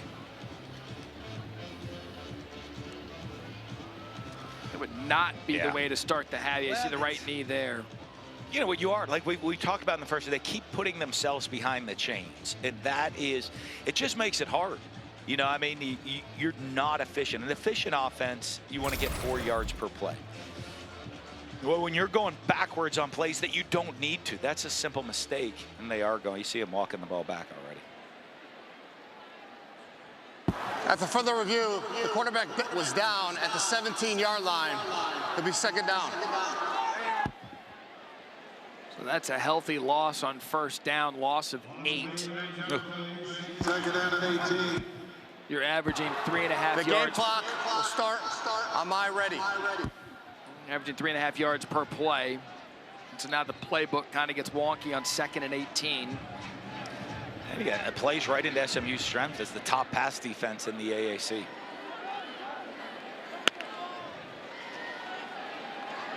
Time for Garcia. Takes a shot downfield, nearly intercepted. He was intending that for Hatfield. Chris Meganson on the defense, but that was really the first time he had an opportunity to sit there like a quarterback, climb the pocket, try to make. Well, and they did, and they only put 3 guys in the route right now, and you just see the throw behind them. They run the deep crossing route, and Hatfield had a step on Woods right there, but the ball was just behind him. He had time. That's a throw he's gonna have to make as he continues to grow for this offense. So now 3rd and 18. This is probably get what you can with Harris in the backfield. Pressure comes, Garcia out, dumps it to 80, trying to make a couple of men miss. He got some good yardage on that, did Shane Calhoun, but he's going to be short of the first down after a gain of 15. But SMU didn't sit back and play coverage on that play. They came after him, and a pretty good play by Garcia to keep the play alive. Take what they can do. Didn't force it, didn't take a sack, got the ball out of his hands. And that's a positive play. Even though the series didn't go the way you want, you finish on a little positive play like that. But you're encouraged, as a coach with young guys, punt, we'll play defense. We're playing good defense this game. We'll continue to put some on our defense. So Larson's been busy all night. That ball is going to check right around the 37-yard line. 6th punt of the night for Larson. And now Preston Stone and SMU, they come out. They went 2 punts, 2 touchdowns, 3 punts. Yeah, they started slow out of rhythm. They got into a great rhythm. But I think what slowed them down was the ability for ECU to put that long drive. You know, and you're kind of hot offensively. You want to get back out there. You sit around and wait for a while, kind of take some of the steam away. Let's see, I know they want to start the second half fast. They said they want to take some shots down the field. They've done it. Let's see if they continue to do it. Just 19 yards rushing after a season high against Charlotte prior to the bye week. And this ECU defense, they've held the last 2 opponents under 100 yards. So they're doing their job against Jalen Knighton and slowing him down. Absolutely. And when you know what? When you're a tempo team like SMU is, when you only have 1-yard gains, it kind of gets you out of rhythm with your tempo. That starting field position of the night for SMU. So a gain of 1, 2nd and 9. Stone forced out. Eyes downfield. Has a receiver. That is good, and it's dropped. Omar Rogers there. That was improvising if you're Stone, and he saw R.J. Maryland just sitting back there, and it was a good defensive play to jar it loose. It really was. That was a great job as well, what we've seen from Stone all night. Stay alive, keep the eyes down the field. Thought he had him, put some air on it for him, and a great play by Rogers to come in and separate the big tight end from the ball. 1 of 6 on 3rd down. Maryland kind of waited for it rather than attacking it and getting it, so now a 3rd down and 9.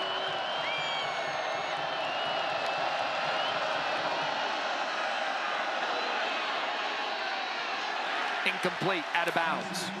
Intended for Daniels Jr. Jordan Huff was there. Pressure got to Stone. And this is very reminiscent of how the first quarter started. A couple of punts for both offenses trying to find each other. Absolutely. And Blake Harrell, the defensive coordinator, you can see he had some confidence when we met with him the other day. You know, it was a fun one. They say he learned a lot of this from Jeff Collins. They studied the old 2014 Mississippi State defense, believe it or not, under Jeff Collins to get their scheme going. That punt out of bounds. And ECU is going to start with some generous field position. They continue to walk that off to the 35-yard line. So Pirates ball down 14-10. This is Avocados from Mexico, tailgate week.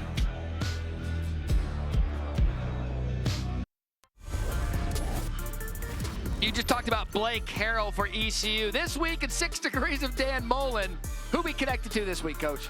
Well, we're going to go with the young Rhett Lashley. As you see him back here, his first job as the Springdale High School quarterback coach for Gus Malzahn. I was out there, got to meet him as a young coach. He was out when I was recruiting Mitch Mustaine. They had Damian Williams. That was a loaded team, and he, a lot of his time, as everybody knows, he followed Gus throughout a lot of different stops throughout his career. He's a great mentor for him, and got to meet him as a young coach out there at Springdale High School. That was Harris on first down. Mitch Mustaine, incidentally, ended up committing to Arkansas. And brought with Damian Williams. Damian Williams with him? The Springdale Mafia is what they called it. And then Mitch, after starting as a true freshman, ended up transferring to USC. Yep. One of the highly rated quarterbacks in the country, could just never get it going. But that whole Springdale era. And that offense, Gus, you know, there's a lot of, Gus Malzahn started a huge trend of high school coaches succeeding at the college level. Garcia, the option look. Good read to pitch. Can't get anything.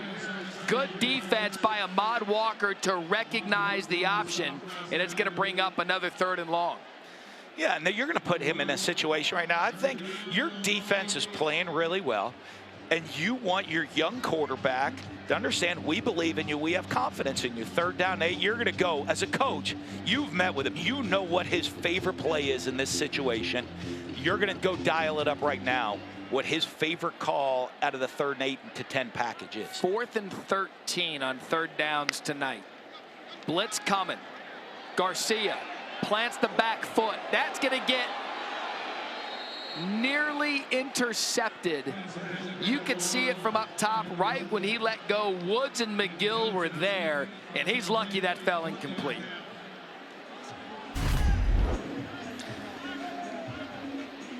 Yeah, and he just threw this one up. I mean, you see there's two defenders right there. But you're seeing he missed a throw on the read down the middle of the field. They're going to run a little flood route, a post and a deep corner. And even though the safety's heading back, you're better taking that post one-on-one. That's going to be kick-catch interference. ECU picks it up, scoops and scores, but it's not going to stand. They got in the way of the punt returner, Roderick Daniels Jr.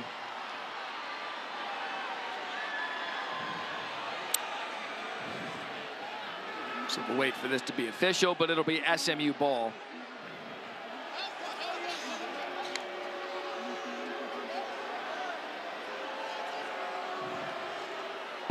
Interference with the opportunity to catch the kick. Kicking team. It's a 15-yard penalty from the spot of the foul. First down, SMU.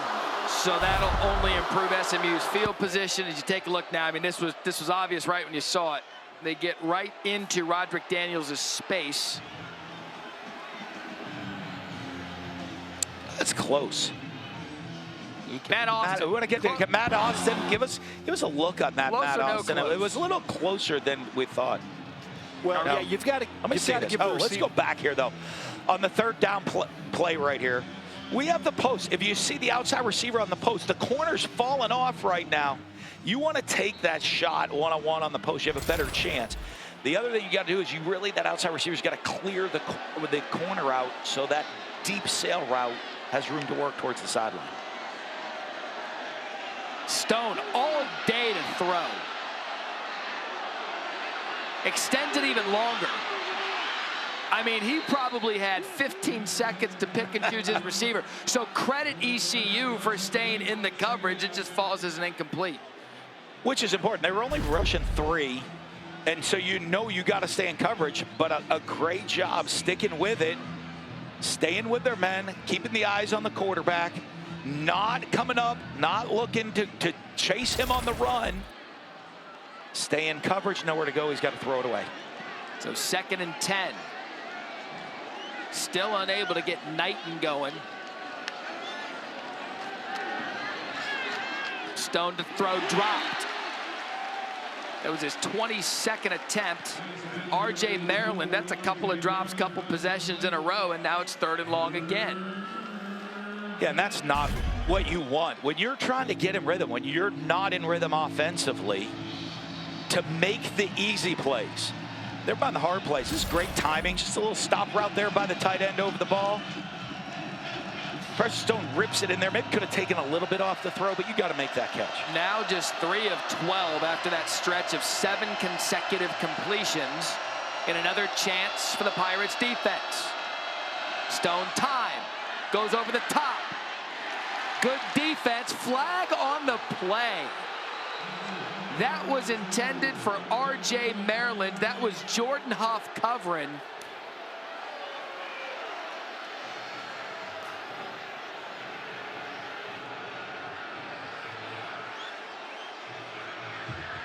There is no foul for defensive pass interference. It'll be 4th down. That's the right call. Yeah, I think that so. just looked like good defense real time up here. I think he got back as well. The only thing, if there was a pass interference, is going to be kind of hooking his arm right here. But he's looking back for the ball. A little grab on the shoulder right there, but I don't think there's much in that right there. All right, Matt Austin, we owe you one. What do you see? All night they've been letting him play. He is looking back for the ball. The receiver slowed down, and he didn't, is the key. So I believe picking up Matt Austin's mic there late that he agreed with the no call. And Buchevsky. I think Matt can't believe that I said it shouldn't have been pass interference, because he's heard me say that should be pass interference a lot through the years. That probably does stand out to him. So 4 3 and outs. We've started the second half. Punts 52. ECU back.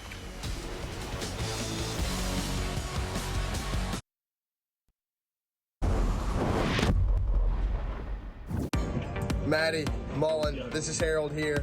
Welcome to Greenville. It's the greatest place in the world. Good luck at Ironwood. Somehow don't make a bogey. I don't know how you're going to do that.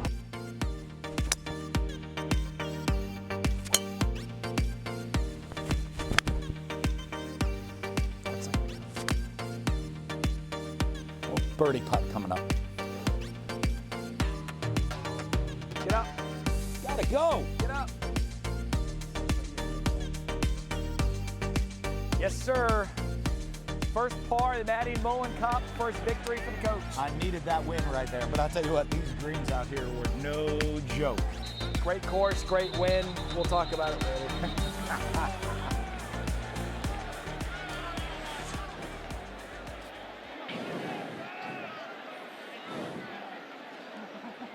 False start. Offense.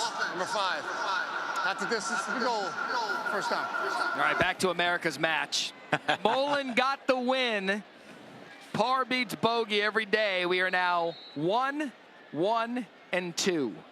Match all square. All square. Great course over there, Ironwood. That's where the ECU golf team is, men's and women's team practice over there. They have a great facility over there. Great golf tradition here at this school. And Mason Garcia going to take off and run and get that yardage back. But yeah, that is the home of ECU golf. Our thanks to Harold Varner III, HV3, a proud ECU alum, for hosting our Maddie and Mullen Cup this week. And a gain of 8 for Garcia. Bringing up a look. Harold, I bet, had a good time. This is a great college town here. You go downtown, the downtown area is a great college town. The student body, they love their football, they love their sports here. I'm sure he had a heck of a time going to school here. We sent the cameras out to Sup Dogs last night to maybe get some footage of that coming up in just a bit. But yeah, I've been nothing but positives for Greenville, North Carolina. They finally bust one out, flag on the play on Marlon Gunn Jr. And then it's going to be a hold on Parker Moore, the left tackle.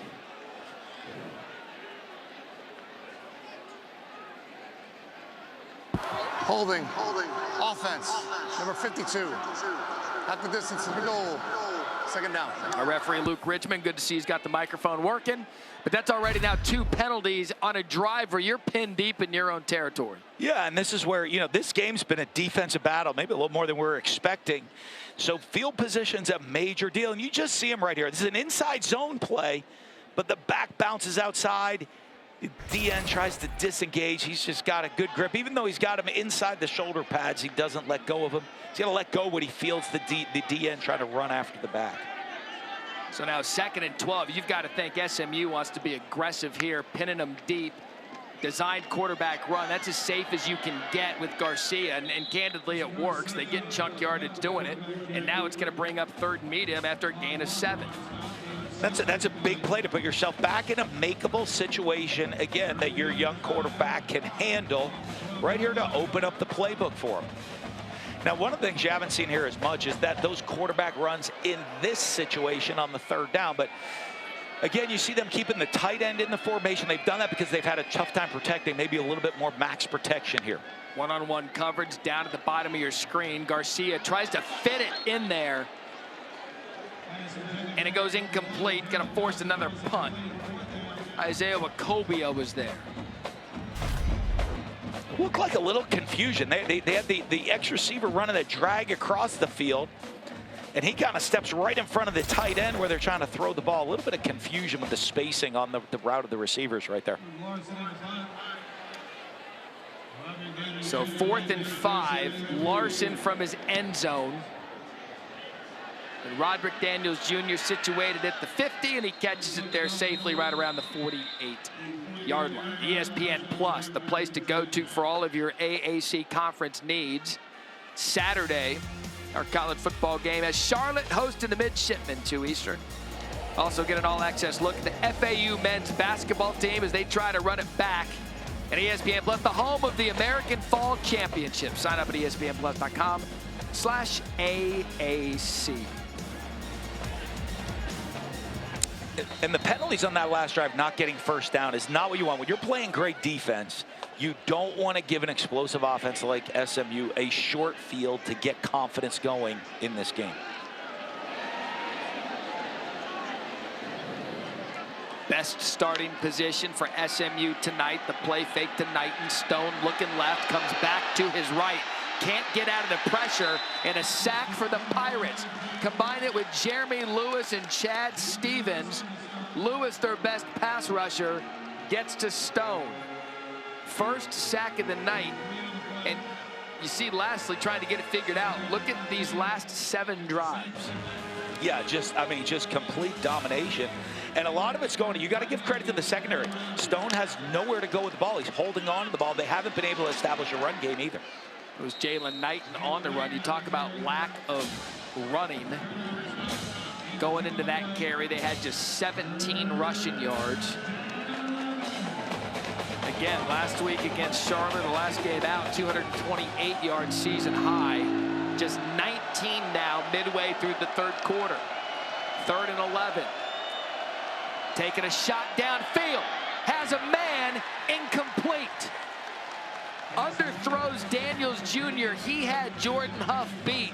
He had to come back to the ball to Roderick Daniels Jr., and that's going to fall incomplete. Now they're going to have to punt. Yeah, and Preston Stone's going to want this one back.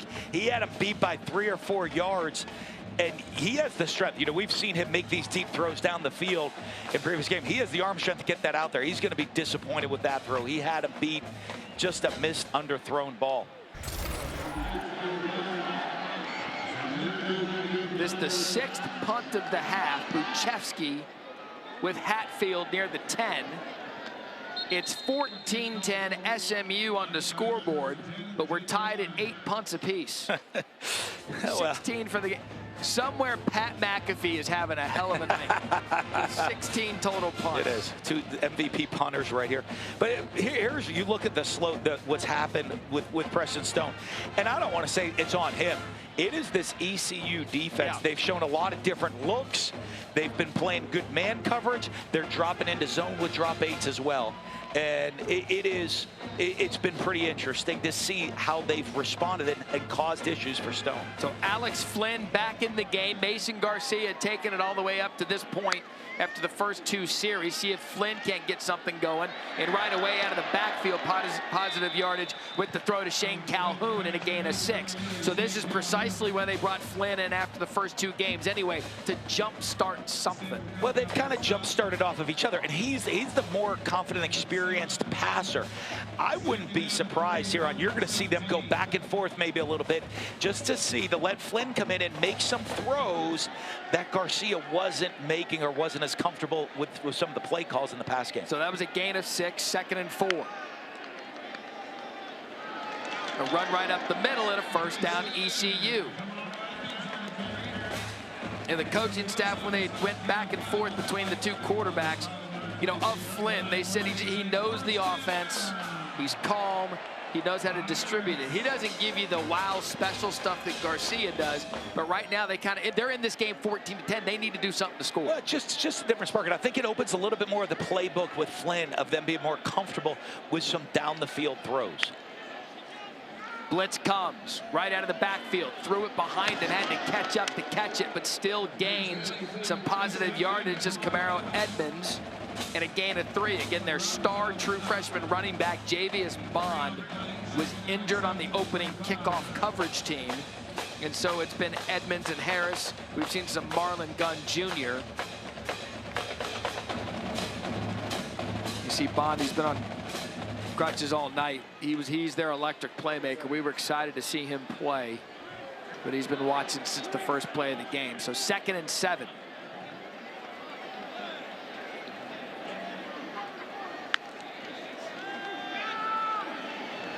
Flynn, he walked right into that one.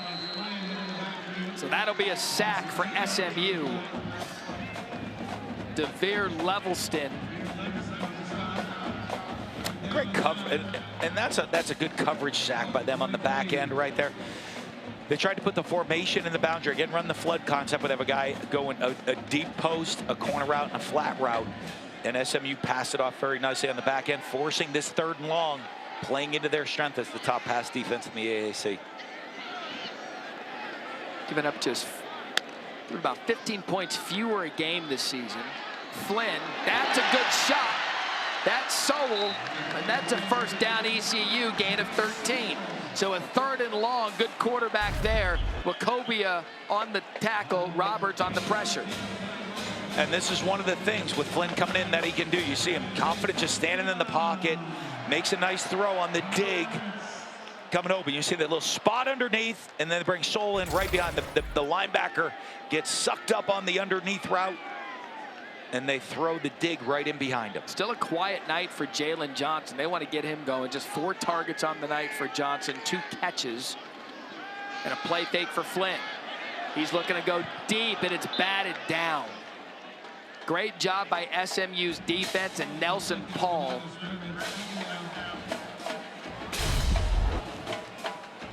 Paul looking at his gloves, thinking he could have caught him. Let's see if he's right or the gloves were right. Well, you know what, and this is, he was right there knocking it down. Yeah. There wasn't really anywhere to go. They were trying to throwback screen, the throwback wheel to the tailback down the sideline. Then the tight end coming on the drag, and SMU sniffed it out, and they had everybody covered on the play. Jordan Miller, he was there, could have been the right guy for the deflection. So bring it up now, 2nd and 10, ball drops. Quick shot, Flynn over the middle, dropped. My guess is Ryan King heard a couple of footsteps coming off the play fake. McGill was right there. One of the alphas of this defense said he's one of the leaders of this team. He was raised by 2 pastors. Right here, he's just looking at, he knew he was coming. Tight window right there, little RPO slant, and again, you see with Flynn in the game, instead of the zone read with the quarterback run, you're going to get a little bit more RPO. He did right there. I still, you got to come down with that catch. That you're looking for guys to make plays out of this receiving corps. Another 3rd and long for Flynn. Pressure getting to him, and he just has to throw that one away. They had a little something going on that drive, pressured by Walker. And it's going to end with now our 17th punt. Looking to flip field position right here. Field position game. This is called a field position game. Especially, yeah, with the way the defenses are playing. We'll sell it with the way the defenses are playing. It is. There is great defense. Both sides are playing really well on the defensive side of the ball. So Luke Larson drops it at the 20 to Roderick Daniels Jr. ECU leads in time of possession. They lead in total yards, and now we've got a little bit of drama here after the punt.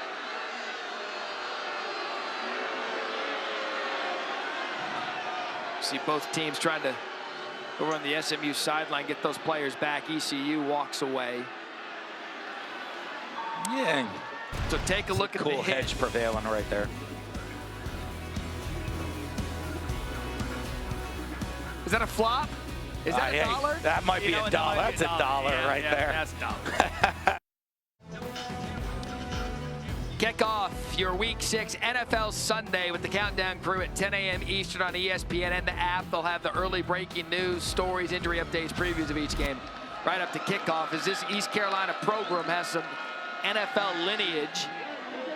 Preston Stone takes a shot to the 30. That's complete to Curley. Was there anybody faster back in the day than CJ 2K, Chris Johnson? He could fly. I mean, he was a home run waiting to happen. Speaking of Johnson, LJ Johnson back in the backfield for SMU. No relation. He's a little more power runner. Yeah. CJ. Chris Johnson just a sprinter. And that is LJ Johnson up the middle for a gain of 3. So if you're SMU, you've punted 8 of the past 10 times, 6 straight punts. You got going early. How do you get it going again? Yeah, the tricky part is you're still winning the game, so you don't have to force things. Obviously, you'd like to get the offense really clicking and flowing, but you don't want to make a mistake. You're still winning this football game, so stay in position and keep playing winning football. That snap was low. Stone's playing a little backyard football now to see if he can get something downfield. I think that was an all-for-naught catch by Hudson. Really impressed with the discipline of the secondary, the linebackers in secondary. of ECU, because you know, coming into the week, you know Stone's a guy that can extend plays. Yep. And he does a great job of improvising when the play breaks down, and they have been disciplined all night long staying in coverage. So SMU on the night has struggled on third down conversions, just 1 of 9. 3rd and 7. Pressure. Stone avoids it. Looks downfield, has a receiver, and that is just playground football to Jake Bailey in a first down Mustangs gain of 25. And that is just all Stone right there. Devin King on the pressure, and look at him just avoid the rush. Keeping it alive, eyes downfield like he always does. And he's going to go eyes downfield and take a shot downfield, and that's going to be a flag. 365 days a year. Intended for Jordan Hudson. That's going to be 14. Antoine Jackson, the freshman. Pass interference. Going to get flagged. Defense, number 14. 15-yard penalty in the previous spot. Automatic first down. Isn't it amazing how an off-schedule run around the yard play kind of ignites the offense, then they take a shot? It does, and the tempo, you know, the confidence when you have them, they get up on the ball, and you expect that. You get on the ball fast, try to get the defense sleeping out of position. They get one-on-one down the field, and Stone does a good job giving the receiver a catchable ball, which draws the penalty. So just like that, 1st and 10 in ECU territory. Pop pass. Good defense. That was Roderick Daniels Jr. gain of 2, brought down on the play by Ra-Ra Dilworth, came over from North Carolina. Now 2nd and 8. This is a big drive right now, both teams. Right now for the defense. At this situation, they're in the red zone. You want to hold them at best to a field goal attempt. You see the team subbing back and forth, and East Carolina, smart move to slow the tempo down. When SMU subs, they subbed late, making the referee stand over the ball. Play clock to 2. Stone gets it off. Keeps it himself, cuts back, going to be short of the first down. Down to Harry. Matt, you know, you talked about this offense having trouble getting going prior to this possession. Preston Stone was down here acting like everything was going great. He still has that confidence, still has that swagger. He told me earlier this week, the big thing for him this year has been trusting his process and being patient and just realizing that, hey, as long as they run this offense, everything's going to be okay. Harry, thank you. By all accounts, I don't know if they had the ratings back in the day of Eric Dickerson and Craig James, but Preston Stone, the highest rated player to ever commit to SMU. Local quarterback, state champion. This is his program, this is his team, this is his 3rd down. Forced back out of the pocket. Again, improvises to the end zone, incomplete. Intended for Moochie Dixon. Devin King was there, and Stone does such a good job extending the play, and that one falls incomplete. Such backyard football, and Mookie had it in his hands. Good job by the DBs, though, making it a tough contested catch at the end. The ball was floating around in the air for a while, but that's a win for the ECU defense after giving up a couple big plays to hold SMU to a field goal. Colin Rogers from 38 to extend it to a touchdown. No good. No good. And the Pirates continue to stay in this one, down 14-10 with 37 seconds left in the 3rd.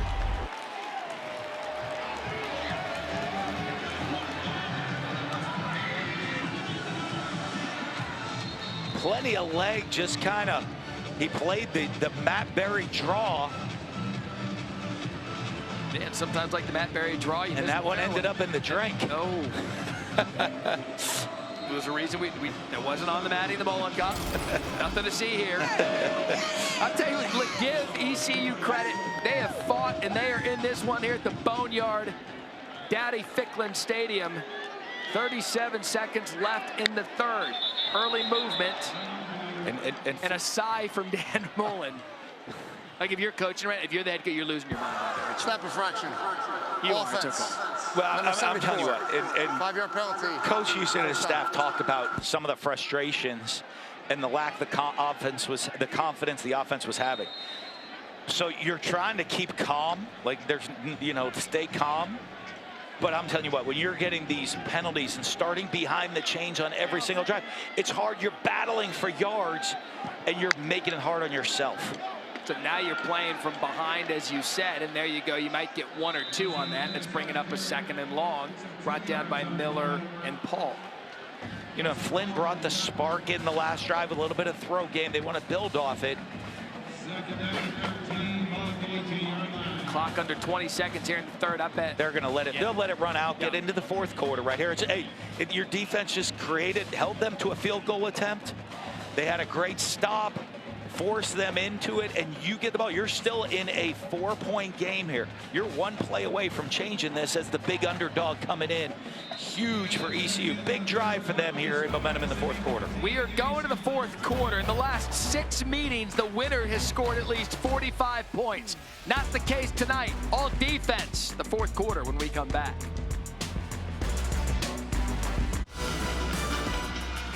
Now let's take a look at this week's college football rankings, brought to you by AT&T 5G. Georgia, Michigan, Ohio State, Florida State, all locked in it. The top 4, Oklahoma, from their win over Texas, jumps into the top 5. There's going to be a lot to be settled here in the month of October, a separation month around college football. Now 2nd and 13 as we begin the fourth quarter. That buried Dan Mullen, Harry Lyles, and Flynn going to take off and run.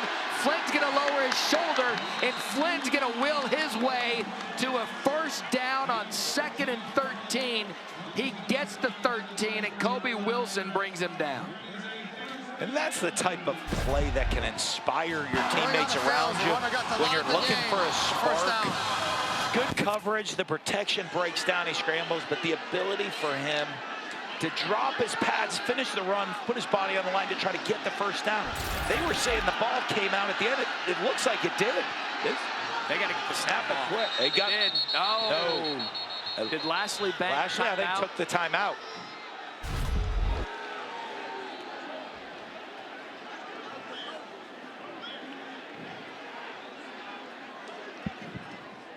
Oh, that ball's out.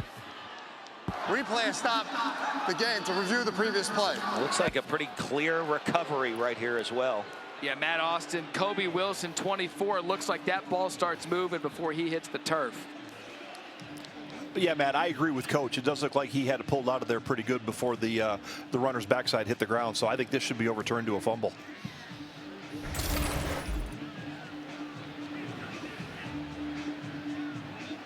So they'll have a look at it under the hood. Our replay official tonight, Mike Stevens.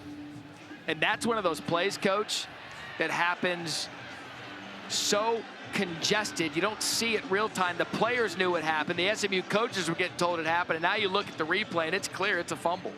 Yeah.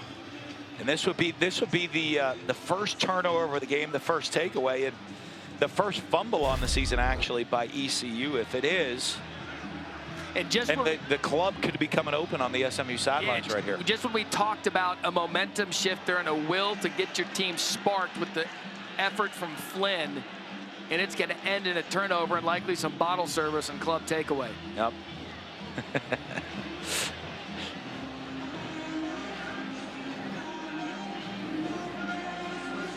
That would not be the best way to start the fourth quarter, especially when, look, that effort out of Flynn just to get it to that point. Yeah, you have a play that's inspiring your sidelines. You get a first down after a long yardage situation.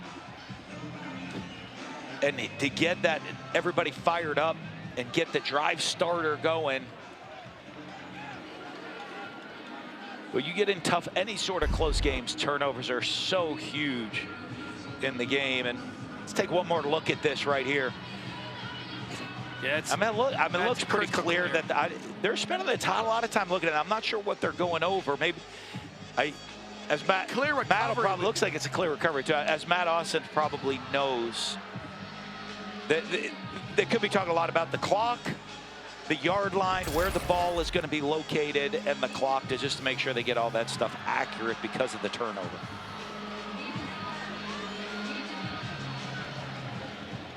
Matt Austin, could that be the delay on something so clear? It could be. It looks like he's getting ready to make the announcement, but I think it was pretty clear that it was a fumble. Prior to the quarterback going to the ground, the ball was taken out by the defender. It'll be first down, SMU. So they got the bottles popping. Club's open. Club takeaway is open. There they go. Look at the Pirates last season. 3 fumbles lost, 8 turnovers. And just when you thought maybe a little momentum here, down 4 to start the 4th quarter, the first play's a turnover, and SMU looking to take advantage. Quick change. Ball at the 32.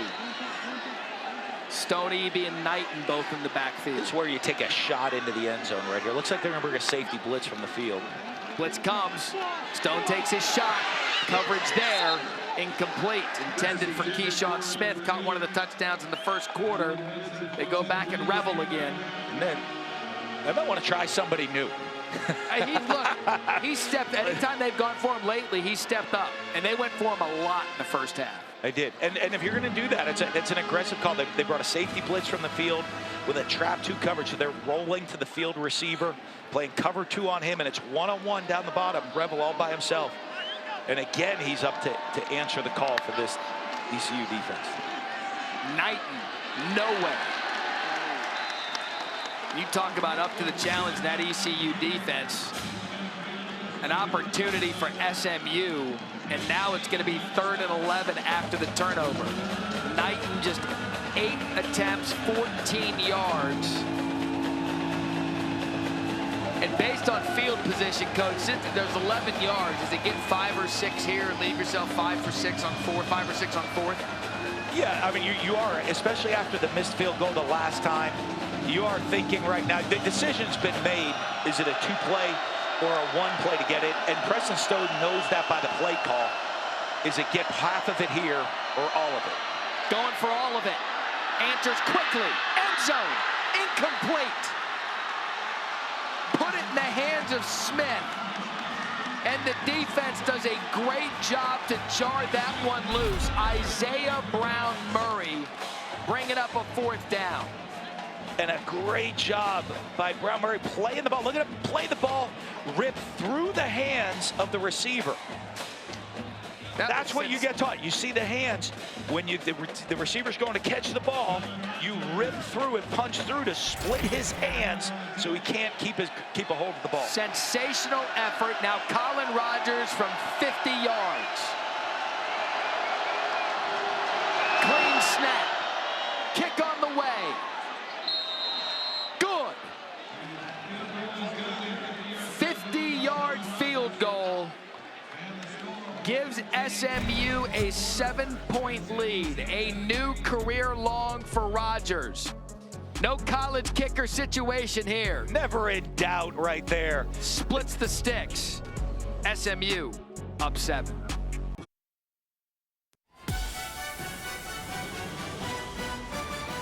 What a legendary place. Sup Dogs in Greenville. Fine hospitality last night. Mackenzie and Tori provided us some good deep fried food. a couple of things. A lot of fun. The banner's a back-to-back national champion bar. Yeah, like I don't know. I want that. How can I get on that committee? Let's be clear about one thing. They've won back-to-back national championships at Sup Dogs. And Mullen did all he could to give him a 3rd. And that's a mistake. The kick out of bounds. And a first down at the 35-yard line. And hand gestures and anger at the 35-yard line. First down. So these are the quarterback comparisons. Who are you rolling with on this drive? I think Garcia gives them an opportunity for more explosive plays. Now, if you think at this point of the game you're going to have to throw the ball down the field, you have a bigger playbook with Flynn. Looks like they're going to go with Flynn because I just think he possibly opens the playbook up more for you in confidence in the throw game. He's a little steadier, but he lacks the wow play. At this point, you're down 7, you don't need wow, you need points. Running up the middle, first down by Rajay Harris. Well, and that's the key, as you said right there, Matt, that you need points, but it's still a 1-score game. You need a drive. you know, it's not like, hey, we need to go get going and score a bunch of points and make a big comeback right here. It's a one-score game. We have great field position after the kick out of bounds. Let's put a drive together, get on the board, and let our defense go play some more. So gain of 4, 2nd and 6. Try to ram it right up there again, a gain of 2. That's going to be a 3rd and medium. Roberts and Roberson there on the tackle. Interesting play calls to go with Flynn and come out and just run the ball on back-to-back plays. Gives you a 3rd and 4, which is better than 3rd and 10 by my math. Let's see what they do here on 3rd down. SMU's going to come after him right now. Let's see if they check with him. Play clock under 10. Both sides are checking. Play clock at 3. Flynn gets it off. Whole defense coming. Tries to stand in the pocket. Can he get away from the rusher? No. That is the Bruce Feldman Freaks List Elijah Chapman that whipped him down. And that was a quick 3 and out. I mean, Chapman was the stronger player there, and you could see it. Yeah, and they did. They were showing an inside blitz. They checked to an outside blitz. You're going to see Chapman right here. Stick with it. The pressure comes. Eyes on the quarterback. Press in the pocket. Does a great job. Disengages. Makes the sack. Jonathan McGill. Fair catches it at the 17. 42-yard punt. I'll update you on our punts tracker when we come back.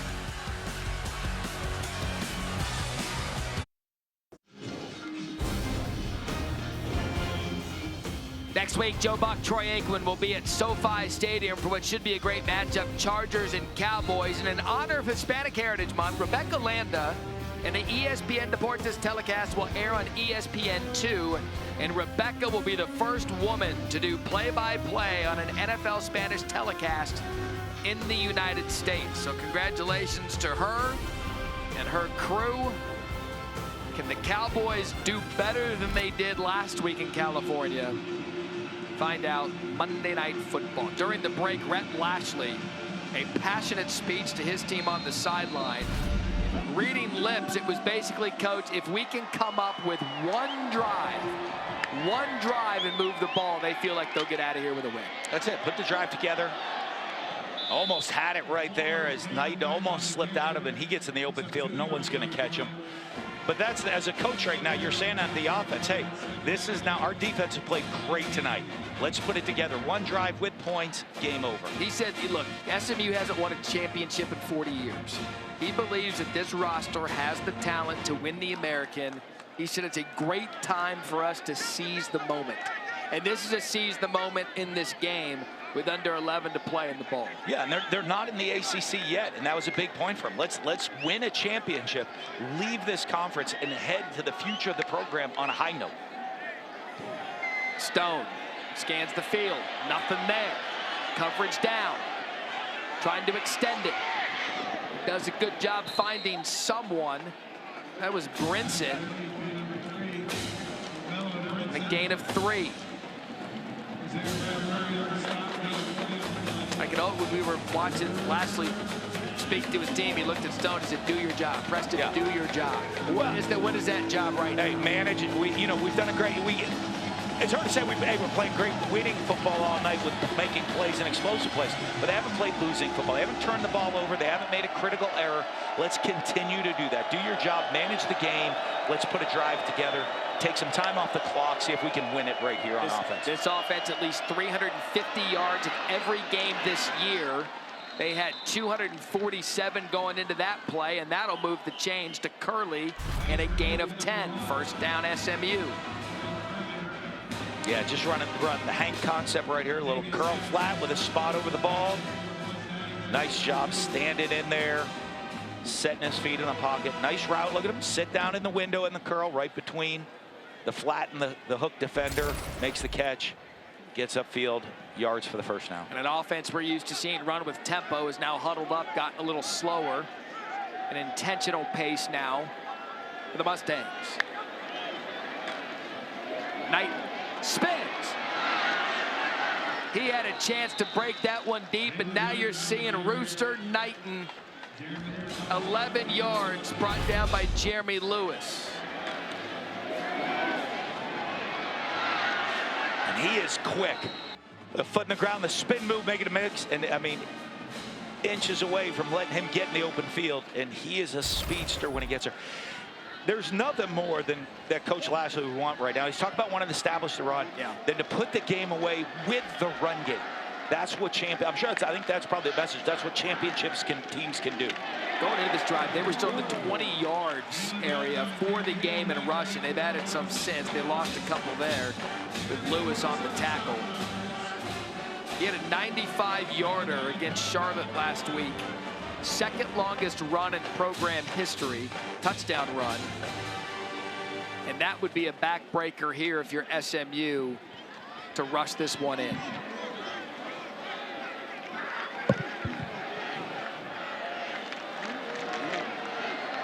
Clock 8 minutes in, or 8 minutes down. They're going to let it run all the way down, take the time. Stone's going to take a shot. Good coverage downfield, incomplete. That was Moochie Dixon. It doesn't matter who they put on Rebel tonight. He's not.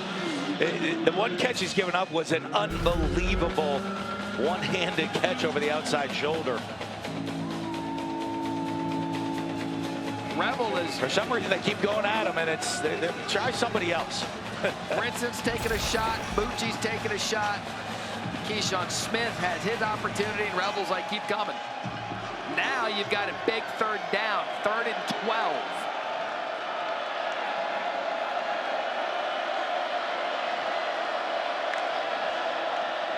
Drops into coverage. Stone down the middle of the field. Has a receiver. Incomplete. No flag on the play, intended for Jake Bailey. And this ECU defense does its job again. They tried to get the linebacker mismatch on coverage, and they couldn't drop it in. Yeah, and if you look at it, just again, a little bit there. I know, I mean, as an offensive coach, I'm going ballistic that he grabbed his right arm right there and only had one arm to catch it.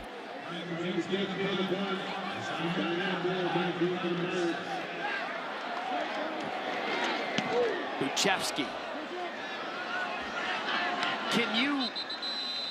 Is there a line for over-under on punts? Like, coming into this game, and I have gone like 12.5 over-under punts. Yeah. We're at 19. I want 20. All right, welcome back. No call here on pass interference. Matt Austin, rules analyst, what did you see? Yeah, this should have been a foul. The defender's not playing the ball at all. He's only looking at the receiver. He grabs that inside arm of the receiver. That's definitely pass interference. Anytime you go up one-handed like that and the other hand's pinned, that should be a foul. So no foul called. Can Flynn and East Carolina take advantage? Incomplete. And a flag came out at the end of that one. Well, I've probably had some choice words on Matt on some pass interference calls, I think, throughout the day, throughout the years. Pass interference, defense, number 3, 15-yard penalty from the previous spot, automatic first down. But we go from no call on one end to a call on the other. Pass interference for Charles Woods. It's going to move the chains first down. This is a big drive. Could be a final drive. 7.5 minutes left.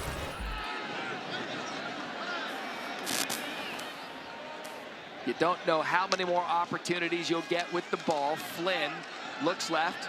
Throws it! Intercepted! Jonathan McGill, pick 6 ponies.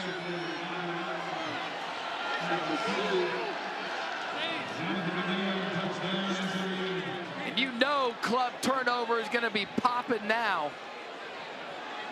And with the way the offenses have been in this one, that could all but seal it here at Dowdy-Ficklin. Yeah, they're popping the turnover celebration and popping the victory celebration right now. And the boneyard is starting to empty and turn into a graveyard. Look at club takeaway.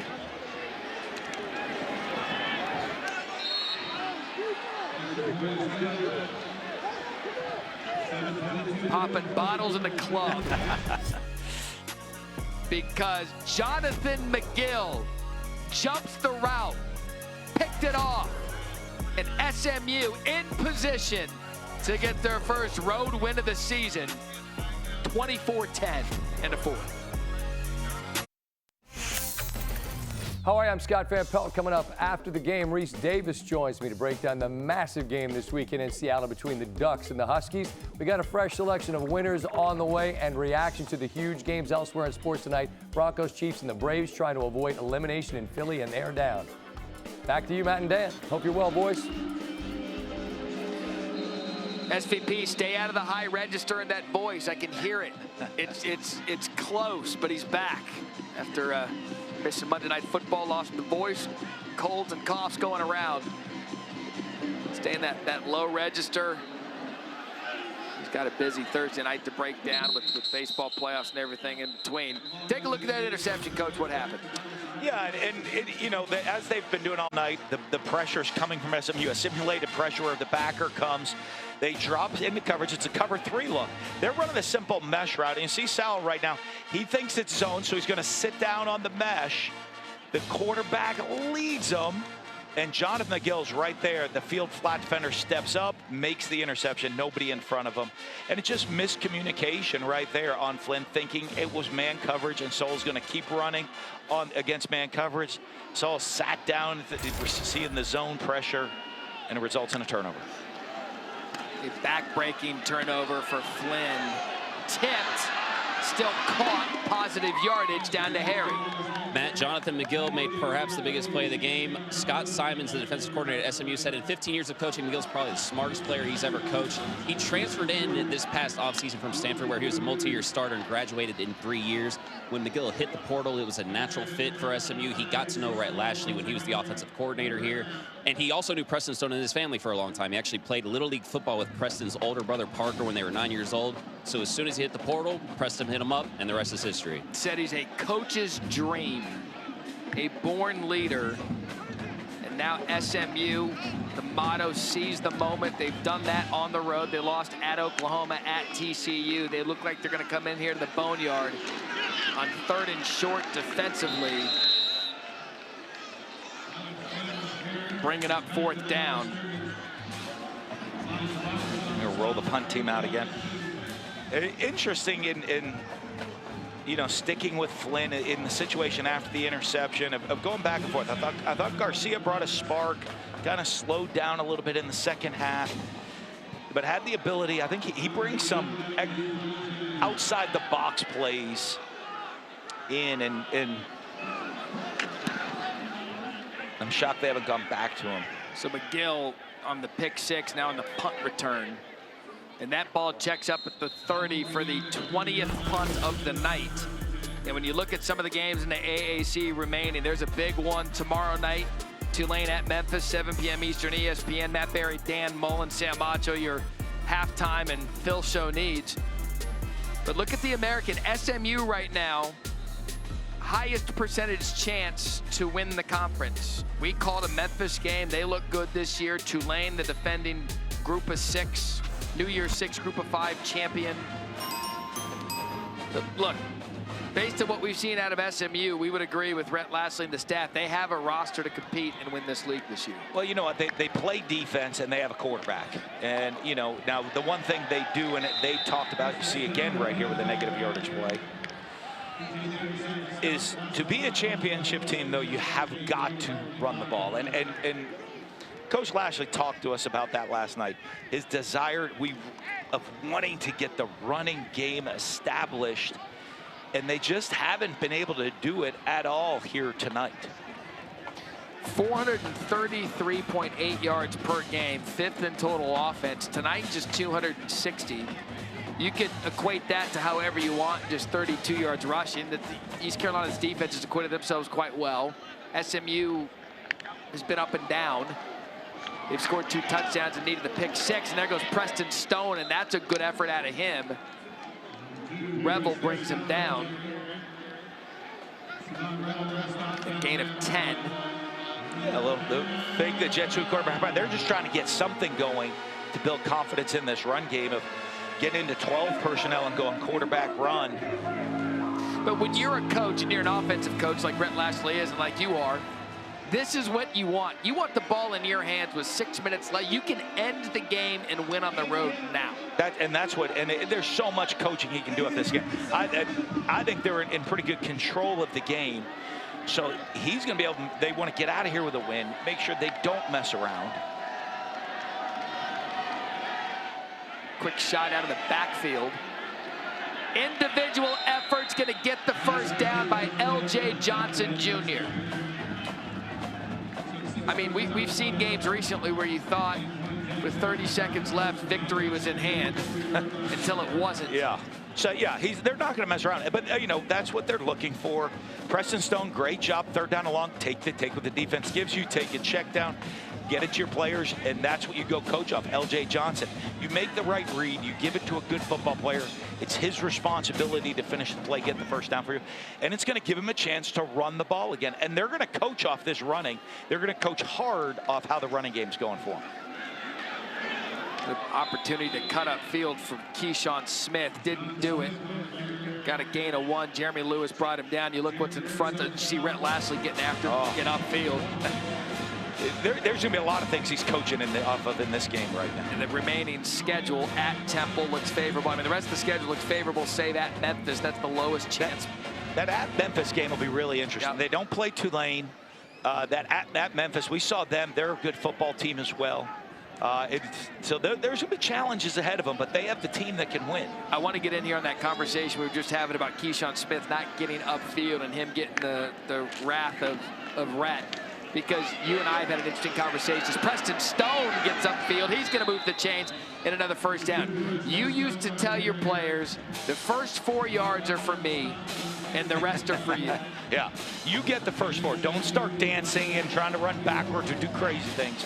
Go get the 4 yards. After you've gained the 4 yards, you can make something special happen, but get the first 4 yards for me, for the team. The team needs the 4, then you go show your talent for the rest. Yeah, and that's exactly in a, I'm sure you didn't say it that calmly on the field. Lashley's not saying it. Just like Coach Lashley said, hey, cut that up inside right there. Yeah. So first down keeps this ball moving, clock moving, and perhaps victory formation moving in the next 2 minutes for SMU. A favorable schedule coming up. You mentioned the game at Memphis is going to be an interesting one. Memphis, the big one against Tulane tomorrow night. Seth Hennigan, the good quarterback from Memphis. Michael Pratt, he's back for Tulane. Tajay Spears is off to the NFL. But this American's changed, as you know, because of college football realignment. So some teams went out, Houston, Cincinnati, they moved out of the league. UCF moved out of the league to go to the Big 12. Some teams were welcomed in. Now SMU's headed out. The ever-changing face of college football. But we can't be guilty, and the coaches and everybody was talking about it. We can't be guilty of a pet peeve of mine. Why are we looking at 24? Yeah. Look at 23 and go play for the conference and play for the championship you're in right now. And that's one thing that Brett Lashley talked to us about last night, how important it is to live in the moment of where they are. Seize this moment. And they're not in the ACC yet. They're in the American, and they haven't won a championship in years. They have the opportunity. They feel they have a championship team, and there could be nothing better for that move up into the ACC than to do it as a championship team. And he's going to go for it here downfield. Caught. What an effort. Touchdown SMU by R.J. Maryland. That was just one human bigger than the other for 43, and that'll do it at the Dowdy. That's how you want to finish the game in the statement right there. Give the big man a chance to make a catch, and then look at the athleticism to stay on his feet, twist around. It looks like he keeps his knee off the ground. Further review. Yeah, that's up. I mean, he just dragged Taylor Jackson with him. You know, it's always fun with 2:29 left in a game. A review. Yeah. We got it. It's always the best. Send him back. The knee stayed off the ground. Send him back right there. Stone, if it stands, his 3rd touchdown of the night. Because we have him. But this type of game, you know, if you are coming off the bye week, this is not an easy place to come play. No. It is not. And for SMU, and that's what their coach is talking about, make sure the guys knew, this is not an easy place to come play. ECU is struggling, but they have young talent on this team. And I can guarantee you there's going to be a lot of coaching off of this film that they're going to be excited. They got to win. They did some things late. They found a way to put a team away in the 4th quarter. The touchdown will After stand. further review, the ruling on the field is confirmed. Touchdown. Yeah, they confirmed it. By the way, but that's what you want as a coach in these situations. That hey, I can get after our guys because I didn't like how we played, but we got a great win. may I troubleshoot something real quick? Yes. I'm into making the product better. So we make our guy Luke Richmond. He's down here at this goal line to the right, the television screen. We make him run all the way to the opposite 20 to go look at the replay.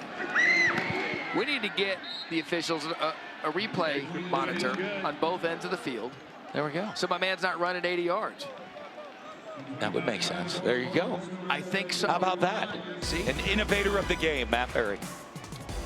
And a pace of play. Thing of the game. Hey, college football Saturday. Oregon and Washington, 7 and 8. College game day is going to be there. My favorite college game days are when they're on the West Coast.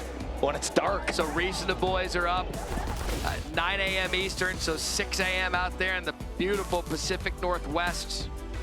Got all the Heisman candidates out of the Pac-12. Caleb is the one-man crew for SC. Michael Penix and Bo Nix going head-to-head. Dylan Gabriel, a legacy-defining drive in the Red River to take down Texas. And steady as they come, Jordan Travis, statistically not up there with those guys, but he's willed his team to a couple of wins on the road at Boston College. They get out of Death Valley and Clemson with the win. They've got Syracuse coming this weekend. So all eyes on that matchup for the Heisman race right there with Bo Nix and Michael Penix. I mean, there's going to be, I think there's going to be a couple different Heisman moments during that game. Mid-October, now that we start looking at some of these matchups, this is when college football really starts to take flight because there are some games coming up, notably in the Pac-12. The one thing the Pac-12 has to avoid this year with their 7-ranked teams and some of the matchups coming up, they can't eat each other up. Yeah, and now they do. You're looking at some of these leagues, like we're looking at the ACC this year, where Florida State's undefeated, Louisville is undefeated, and North Carolina's undefeated, and none of the three play each other. In the Pac-12 this year, all the top teams are playing each other. It'll be a little round-robin regular season, then possibly the rematch in the championship game. Mason Garcia back in at quarterback for ECU, down 31-10. Quick shot outside. As real-time feedback would go by a text message, I've been texted with Matt Austin saying that my idea was awful. Really? Yeah, monitors. Why? Hey, how about digital change? How about digital change instead of metal change? You had that one earlier, He said too. if he had to run up and down the field, so do these young guys. So basically, it was get off my lawn. Yeah. Garcia, quick shot outside, going to be a first down. Matt had to do it uphill. In the snow. In the snow, In the snow. Barefoot. And then you find out in his career he never called a game above the Mason-Dixon line. You run in the cold. Yeah. Matt Austin wants to. Go ahead, Austin. You want to rebut? I did have a couple cold games. We about froze to death at Missouri one night, so. In Missouri. Yeah. There goes soul breaking free. Not quite Buffalo. Not exactly Buffalo. Now, but for a Southern guy, it can get very cold in Missouri. You know what, though? Southern cold is a different kind of cold because it's wet. It's like a humid cold. It'll bite you. Well, Southern cold is cold because you live down south, and then as soon as it hits 50 degrees, that's jacket weather. That's look at our December schedule here, or our November schedule, rather, here on Thursday night. We'll have some chilly games, I promise you that. I saw it. Next week, we're taking the Thursday night loss to Marshall in a big one in the Sun Belt between JMU and Marshall. Both of them huge games this weekend. Georgia Southern, Georgia State, respectively. So we go from a big one in the American for SMU to a big one in the Sun Belt, Fun Belt next Thursday. Again, a coach. I know you love this timeouts here when the game at hand, but this is the SMU staff sitting here trying to make coaching points. This is a 2-minute drive. There's going to be a game-winning 2-minute drive at some point during the season. Let's get focused and execute and build some confidence on how to perform in a 2-minute drive. If there was a particular crowd that was on a point total that isn't in danger on this drive, it's 41. If I just, there's it's a hypothetical. Some people talk about such this day and age. If you're just sitting there adding 31 and 10, and you see 41. Yep. That's it. I'm more into the punt total. 20 is the punt total. There were games last year with 24. Really? We did do that research. That's got 24 punts had to have come out of the Big Ten West. That has Iowa written all over it. So East Carolina, SMU tonight. They've got Charlotte at home October 21st. Then they head to UTSA in San Antonio. Tulane comes here. And the big thing for Mike Houston, this one going to the bye week. Look, they lost C.J. Johnson, Isaiah Winstead, Keaton Mitchell, and Holt Naylor's off this offense a year ago. Yeah. They lost 2 offensive linemen after spring football in the portal to Oregon and Auburn, respectively. This is a young team in an admittedly rebuilding situation. And what Houston was hoping is coming out of the bye week, maybe a reset, a good week of practice to get this thing going. And right now, there don't seem to be many answers offensively because defensively, they're stout. Well, yeah, and they play very good defense. There's been a couple of bright spots here and there offensively for them. Certainly not enough. And what they have to do, I think, is really get to the drawing board. What is the best direction for them to go offensively at the quarterback position? Schematically, how do we put our guys in the best position to succeed and win with a whole bunch of new starters and first-year players and understanding their strengths during games? Look, the facilities here, phenomenal. This stadium, phenomenal. Passion. They're a passionate fan base. They love football in this town. This town is a great college town. The pieces to win big here are all around you. Now, there's like at any job, there's challenges with the portal and bigger schools coming to pick off your best players and you trying to get guys in here. Those are the new challenges that these coaches must face. But in terms of infrastructure to succeed, Mike Houston and East Carolina has it. Yeah. And the next game for them, they play Charlotte. It's going to be an in-state rivalry game, a big game for them in the next week. And they're going to have to put this one to bed. They're going to have to rebound from it, try to find the positives out of it, and continue to play stout defense and find a way to get more out of their offense. Should we give Lashley $1 for that timeout? 4th and 10, minute 4 left. Because you know he's going to watch the broadcast back. Yeah. Well, he's getting it is somewhat dollar worthy right there, but you know they're coaching them up. Listen, you never stop coaching. You get after it. You look at every game there is, and everyone's coaching at all times. He's wondering right now with a minute and 4, are we good? Is the game? Are we safe? What's going on? We got to get this stop. You know what I find entertaining here, 4th and down, and this will do it if they can't convert. Shot up the field, incomplete. Now SMU will get in victory formation. One of my favorite Dan Mullen stories ever. We're sitting there in studio on a college football Saturday. We're in there 16 hours watching games from noon to 2. And I would ask this casually, we're just having a conversation. So, Coach, what do you do after the game on a Saturday night? Well, I hit recruits, I do a recruiting, and then I go home. There's probably people at the house, and I have a cocktail. Great, congratulations. Then what? Go to bed, get some sleep? Hell no. I stay up, watch the broadcast back to see if you missed anything. You're up until 4 a.m. after a victory. Well, yeah, you watch the broadcast, then you're grading the film, getting ready to go because you got to be prepared for the next day because you know what? What? You got another game coming. But you can't even let yourself enjoy it. You do for a couple seconds here and there. You saw Swamp Kicks. I know I did. The greatest line in it is Urban Meyer sitting there, said, boy, I get to enjoy coaching now after a national championship. Looks at the camera and said, there has never been a more untrue statement ever made. And that's every coach completely agrees with it. If I do one thing in the booth in these Saturdays over this season as your chief of staff, it is to make you enjoy the little things a little bit more and coach just a little bit less. It's just not, it doesn't work that way. It's not in our system. So SMU gets the win. Look at the smile on Lashley's face right now. Look at him. Look, see, pure joy. How would you assess SMU and their chances the rest of the way? I think they have a great chance. I think they have a great defense, and they have a quarterback that can make plays. They got to find some stability in the run game. And if they can do that, they're going to have a chance to win this championship. That'll do it from the American. SMU's got the roster to get it done, and they did it tonight. Ed Curran directed it. Brian Ryder produced it. For Harry Lyles Jr., Dan Mullen, I'm Matt Berry. SMU the win, 31-10. Coming up next, a rejuvenated and revoiced Sports Center with Scott Van Pelt.